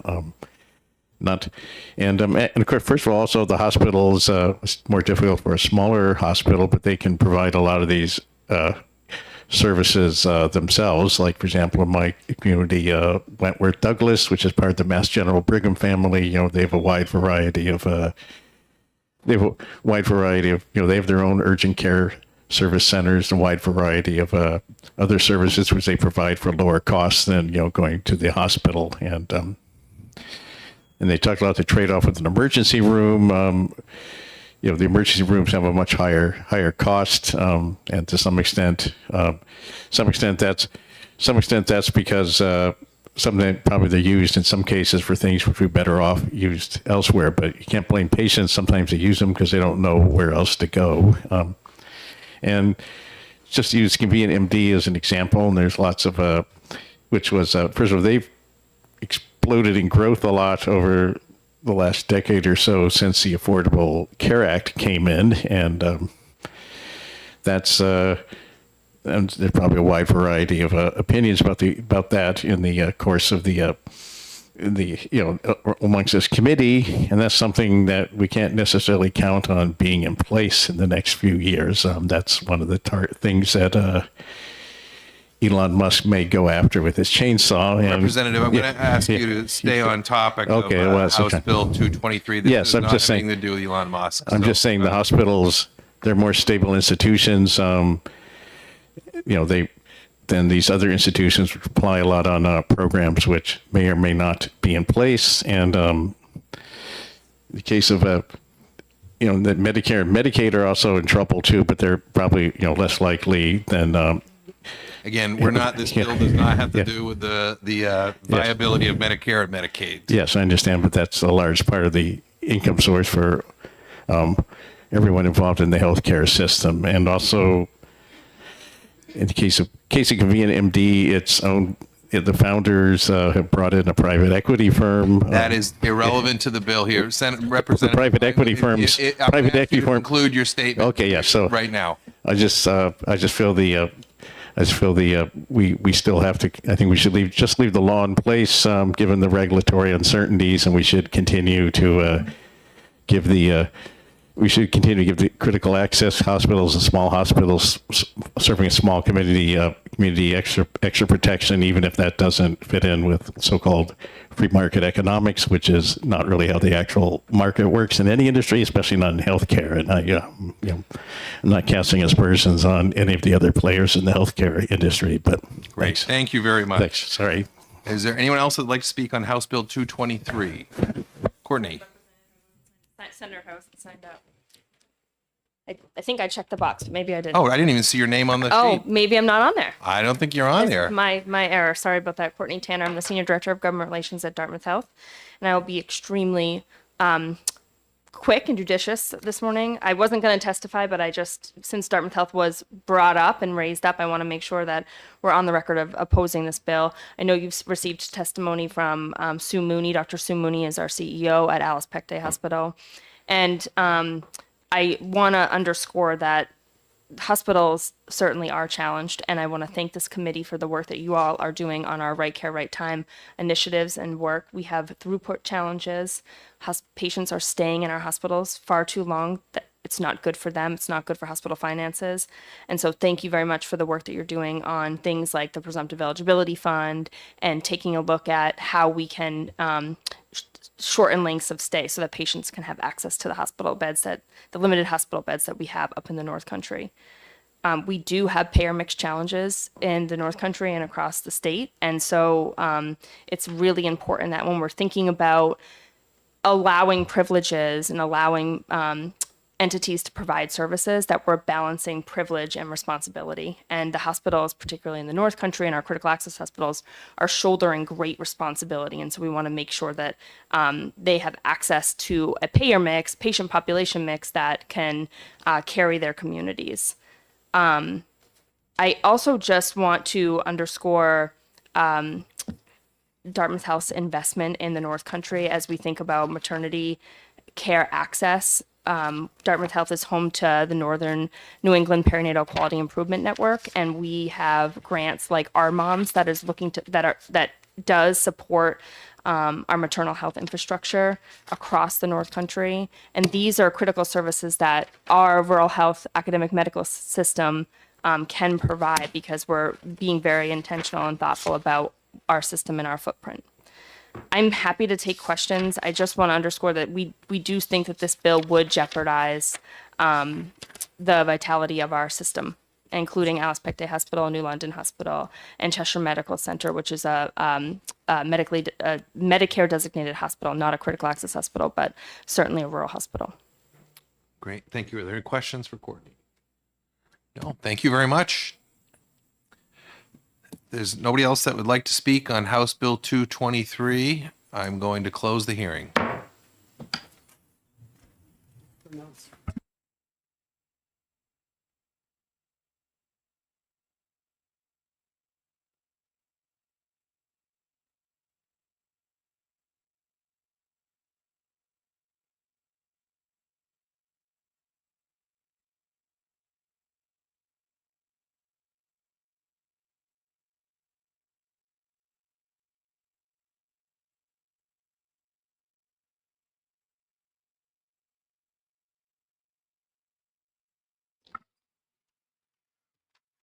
Right, we're going to open the hearing on House Bill 732 FN to enhance informed consent and accountability in psychotropic drug prescriptions for children under Medicaid. And I'll call Representative Cordelli, and I thank you for sitting through all of that. That was an education, I'm sure.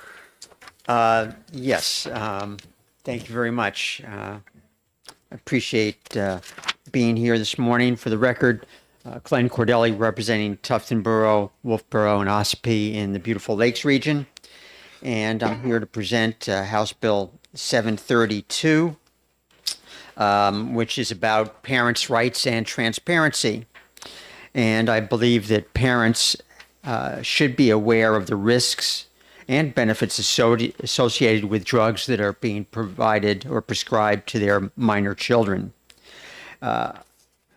In the bill, you'll see a definition from statute for psychotropic drugs, which state that they are a drug prescribed by a licensed medical practitioner to treat illnesses that affect psychological functioning, perception, behavior, and mood. Risks that are associated with some of these drugs include addiction, suicidal ideation, aggression, and hallucinations. And parents should be aware of those risks before allowing their children to take them. So this bill is very simple. It requires that the FDA medication guides be presented to the parent when they are seeing a physician under Medicaid. And there are several examples of medication guides being passed around to you. And why Medicaid? Basically because it's state funded partially. Did not want to get into just federally funded situations. These guidelines that you see are required under federal law, and the guidelines are very detailed and required to be easily understandable on the information on risks and side effects of the drugs. So this is required that providers prescribing these drugs review the FDA guideline with parents and get written informed consent so that they are aware that the parents know the risks and possible benefits to the drug that's being prescribed. I also passed around a letter of support from the consumer representative on an FDA drug advisory committee in support of this legislation. And I put the effective date out a year for this legislation so that everyone has a chance to be aware of it and get needed guidelines that are available online on the FDA website. So thank you very much. Thank you. Are there any questions? Senator Prentice. Thank you. Thank you, Representative Cordelli. So I often start out when I'm looking at a bill with a question like, how did we get here? And sometimes it's obvious for me and sometimes it's not. So here's what I want to know, because specifically line 25 and 26, we're talking about medical care providers who fail to comply with the informed consent and medication guide requirements of this section shall be reported to the Board of Medicine, and that mechanism for any case exists to report someone to the Board of Medicine. But I think what I'm hearing you say is that parents of minor children, when they're getting the medical treatment and they're getting a prescription, that they are not being consented. I'm not sure if I said that. I just want in this legislation to make sure that they are aware of the risks and possible benefits that their child might experience by taking that medication. Being on the education committee, we all hear about ADHD and kids being prescribed drugs like Ritalin, and have conversations about, are too many children being prescribed there. I know that was offered as a medication to my son who maybe had ADHD. We actually had to finally put up a boxing bag in his room because he was tired of coming home and trashing his room after school. So gave him an outlet that way, and it did not put him on any medication. But we want to make sure that parents have the knowledge that they should have. Yes. So just thank you, Representative Cordelli, just looping back around. Yep. So how did we get here? Do you have examples? I'm just trying to understand, because it is standard medical practice to consent unless someone's unconscious. And when you're prescribing them medication, even if you're going to give them one in a hospital setting or pre-hospital setting, you got to talk about why you're doing it, right? And people can refuse. So our parents of children not being consented properly. I do not have any firsthand information of that, but I think it's important that they see the FDA guidelines. And actually a human rights organization came to me with this suggestion. Okay, fair enough. Thank you. All right. Any other questions? Senator Long, yes. Thank you, Mr. Chairman. Thank you, Representative. Just adding this language of being reviewed, would that come in at added cost? Would you think? I don't believe so. No. These FDA guidelines are available on the FDA website. There's a link that I could send you. Okay, but the parents, you're requiring the physical copy be printed and reviewed with the parent. Correct. So Yes. reviewed by The physician. the physician. The prescribing physician. Yeah. So I don't know if that would be an added cost, that I have to take this time now to do this. But that's neither here or there. My only concern is, I know parents, my son was given, he was diagnosed with ADHD. I was kind of not believing it. But he had some issues that I needed to take care of. He was finally given a medication that was released, that helped him. That was, I never really, I never really reviewed with the doctor. I would have not have understand what brought him to that conclusion anyways. He's the doctor, I'm not. Right. Well, I'm glad to hear that it helped them. So I'm thinking I may have not, I may have not wanted to review it. And in this case, if a parent doesn't review it, you can't prescribe the medication, correct? Right. Okay, thank you. Mr. Birdsell?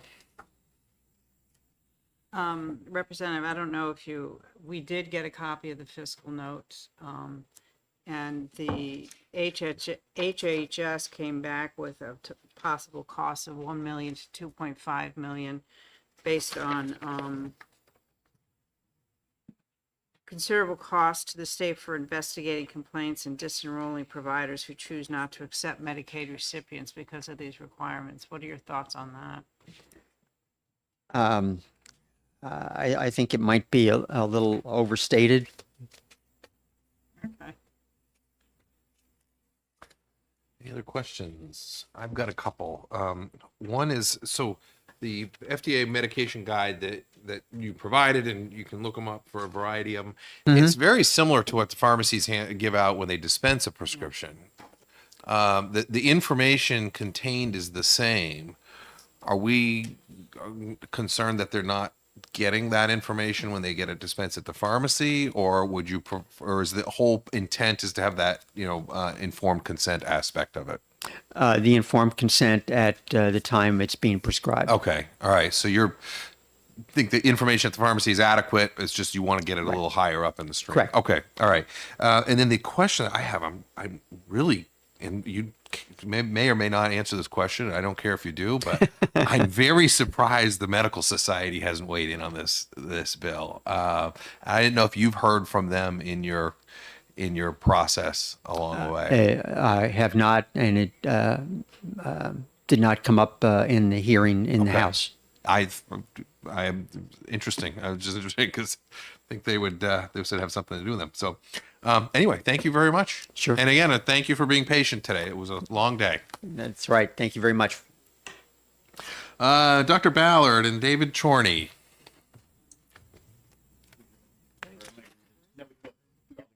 Okay, great.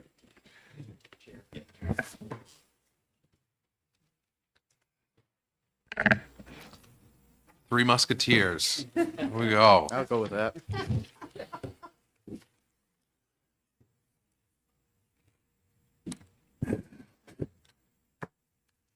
Good morning. I think we're still morning. Yeah, we've got 8 minutes left. Good morning, Mr. Chairman, committee members. My name is Jonathan Ballard. I work as the Chief Medical Officer at the New Hampshire Department of Health and Human Services. I'm here joined by my colleagues. David Chorney, the state's Deputy Medicaid Director. Rob Berry, General Counsel of the Division of Medicaid. We're here to present for informational purposes only. We do not take an official position one way or another on this bill. I will speak a little bit about the medical components of this and let my colleagues speak about the administrative requirements and the financial costs that will be associated, and we will go into detail and have provided an updated fiscal note that shows that detail of why this bill will cost the state significant in funds. First of all, note that this bill adds additional requirements of medical providers, specifically only for children that have a payer of source being the Medicaid program. This is different than we've done anything before in this state for the Medicaid program. We have approached the treatment of Medicaid beneficiaries as agnostic to payer, meaning that providers treat the patients as appropriate medically, and have not typically deviated from that practice specifically for a Medicaid beneficiary versus a non-Medicaid beneficiary. It is also a informational purpose that medications that are used to treat psychiatric conditions are treated for psychiatric diagnoses and that have medical indications, and that there is a consent to treat document that is required by the Medicaid program and all insurers and CMS nationally to medical providers that patients must consent to treat. In this case, if it's a minor, it would be either the parent or guardian. In many situations, in particular DCYF or children that are hospitalized, that guardian would be the state. Can I stop you right there? Yep. So that consent to treat, it's a blanket consent to treat, right? It's usually administered when they initiate care with a relationship. This, as I understand the bill, this would be a consent every time a prescription is written. Exactly. Okay. Each time a prescription is written. But Now- and I'm gonna get off track a little Go bit. right ahead. So We're okay. But yeah, I know we got 5 minutes. Wouldn't you agree though that a consent to treat maybe that was signed when you initiated care with the doctor when the child was 8 years old, and now they're 12 and they're being prescribed Seroquel, right?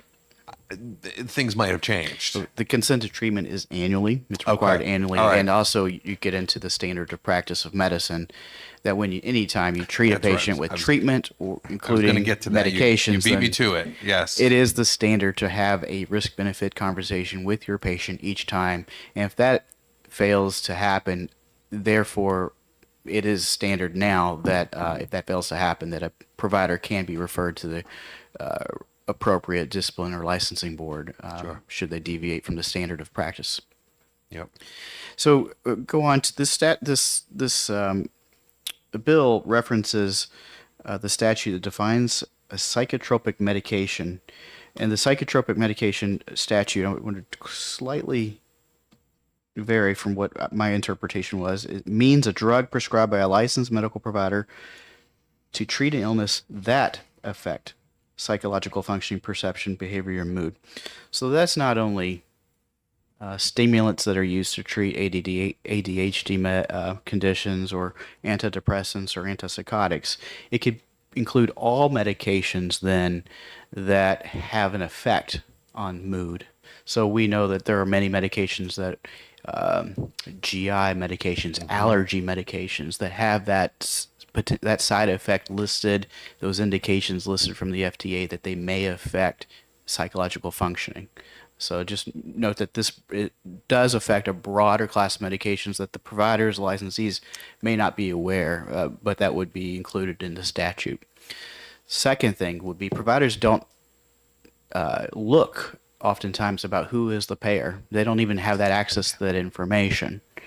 How do they know who is the payer of the and then know which children they need to provide this extra step to in statute? The next thing would be there are patients that get retrospective coverage through Medicaid, and so there's an issue there whether or not is the statute apply to those individuals who the payer was at that moment of the prescription happened, or the payer that was determined later on as retrospective responsible for coverage of it. So that's another just informational only issue. Again, Medicaid population, it's only 185,000 of our 1.4 million people in the state, and only 1 in 4 children are covered. In reverse, it's important, 1 in 4 children are covered by Medicaid. But that is something to be noted, that this is affecting not a smaller portion of the population that would be happy to be affected by it. I think we've addressed different issues. The one other issue medically is that this statute doesn't provide any description of what setting. So if a child is prescribed or administered, as was presented, a medication in an acute psychiatric situation or emergency department situation, they could not do that without a risk benefit. So you would have to delay that conversation because it doesn't say whether this is outpatient or inpatient. The other issue was a issue just putting in something to law that's just factually not correct. It's talking about the types of drugs that are used to treat ADHD. And yes, stimulants are used for that, but the other medications listed here are not ADHD medications. So you would be putting into statute something that's just not factually true medically. I'll turn it over. Thanks, Dr. Ballard. And I'm happy to talk about some of the analysis that went into our cost projections of that $1 to $2.5 million range.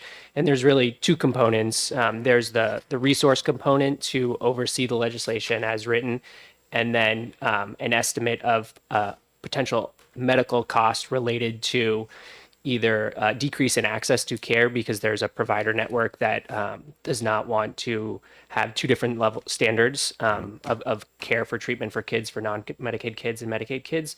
And then in emergency situations where, a clinically necessary medication can't be prescribed because the informed consent can't be, the enhanced informed consent from the parent can't be met in that instance, and the child ends up in a higher level, higher cost setting of care. And then, also that went into the analysis was the resource component on implementing the overview and oversight that would be required to suspend a medical provider's Medicaid claims if they did not comply with the statute. And given that it's, both at the initial prescribing and then all renewal prescribing. So, we think we could do it through a claims auditing function, which can be automated, but we would have to do a manual chart review to determine whether or not the enhanced informed consent was provided to the parent, that the parent reviewed it, and that the parent signed it. And that would, take some back and forth between the provider and the Medicaid department, and then an investigation into actually whether or not the provider complied. And I think Rob can talk a little bit more about before we actually can suspend claims, we have to provide notice and appeal rights to the provider. And there's an appeal and hearing process that would be expanded here because we would have to offer that to the providers. And so Rob, maybe. Yeah. So good afternoon again. My name is Rob Berry, General Counsel of the Division of Medicaid. So whenever we take an action against a Medicaid provider, we do have to provide a notice component, a written notice that indicates why we're taking such an action, what our remedy we're seeking is, and then we do have to provide them with the opportunity to appeal. And it does take a substantial amount of time, especially when you're suspending a Medicaid provider from payments, to go through that whole process. There's an initial review process that's done at the program integrity level that can take hours and hours of going through claims and other documentation. Then it gets over. Then they'll submit the notice of suspension or whatever we're doing in this case. I know we have other remedies contained within here, but they do have up to suspension. But the notice goes out, the provider will appeal, then it will go to me, and then I have to spend another 10, 12, 20 hours sometimes just preparing the case because it is very document intensive. And that doesn't include the time spent in the pre-hearing conferences, reviewing subsequent documentation, in the appeal. So they are quite lengthy processes and not something the department enters into lightly. The other aspect of this legislation that had me kind of questioning how we manage it is it's not clear when we lift the suspension, for how long the suspension's in place. Is it suspended indefinitely? Is it suspended permanently?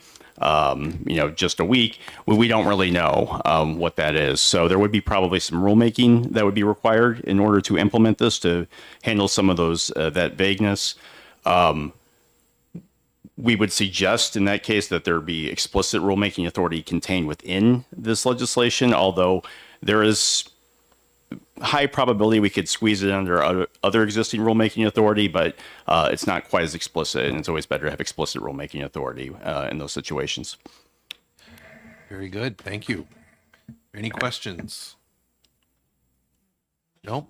Thank you very much. Thank you. And just for the record, as a follow-up to a previous question that I had, no, you guys can go. Yeah. I'm just announcing this to the committee.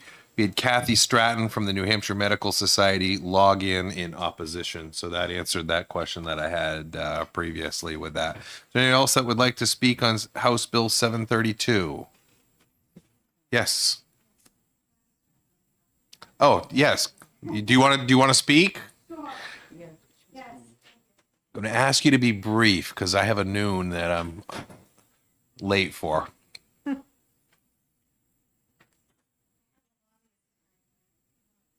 Oh, yeah.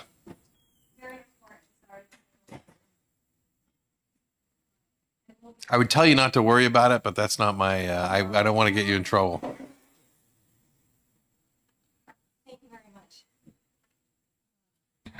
Thank you. Thank you for hearing my testimony. Kathy Stratton, CEO of the New Hampshire Medical Society. I did hear the question online.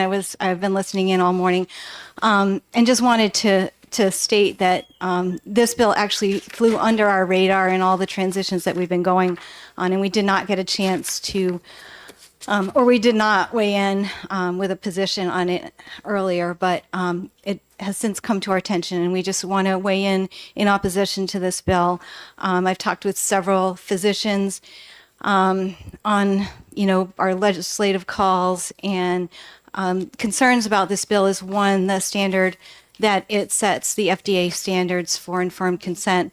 Really, if we're going to set a standard, we would not set that as the standard. They're really hard to read, and they're very lengthy.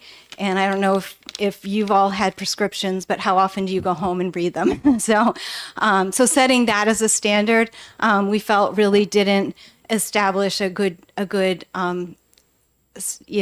barrier for understanding that that information was provided that would be a basis for consent. I'll look through my points really quickly. This informed consent process already takes place in the physician's office. So our physicians didn't really see why there was a need to change that. It's already happening, and that physician, patient, and guardian conversation is way more important because it allows an opportunity for feedback and dialogue around any adverse effects, any side issues that may come up.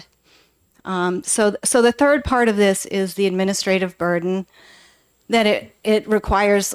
Some of these documents are 18, 20 pages long. So the administrative burden of providing it in written form, and it doesn't take into account any accommodations that people may need.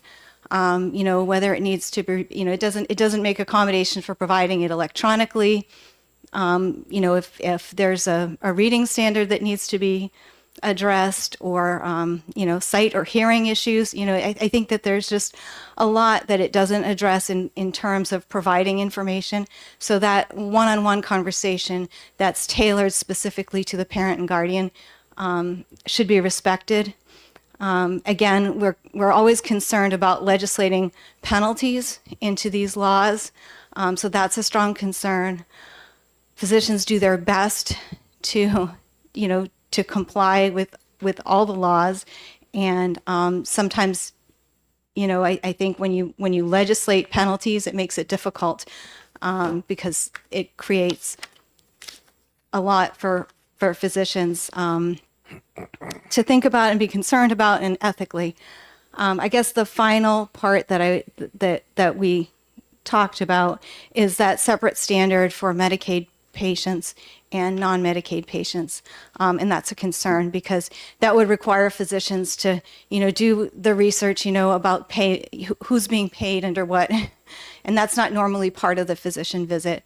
That's totally separate from what they do in the office. So, complying with that law would require that they know how these patient visits are paid for in advance, and making sure that those lengthy documents are printed and distributed. So. Great. I tried to say it quickly. Thank you. I appreciate that. And off the top of my head. You did a very good job. We all Thank you. appreciate it. Any questions from the committee? And thank you for coming in. I was really hoping we'd hear from you. So, I think a lot of the questions that I had, you answered. Thank you. Thank you Thank very you much. very much. It's nice to see you. With that, I am going to close the hearing for House Bill 732. Thank you very much. If there's anything else for today, we're going to adjourn for the day. We'll be back next week.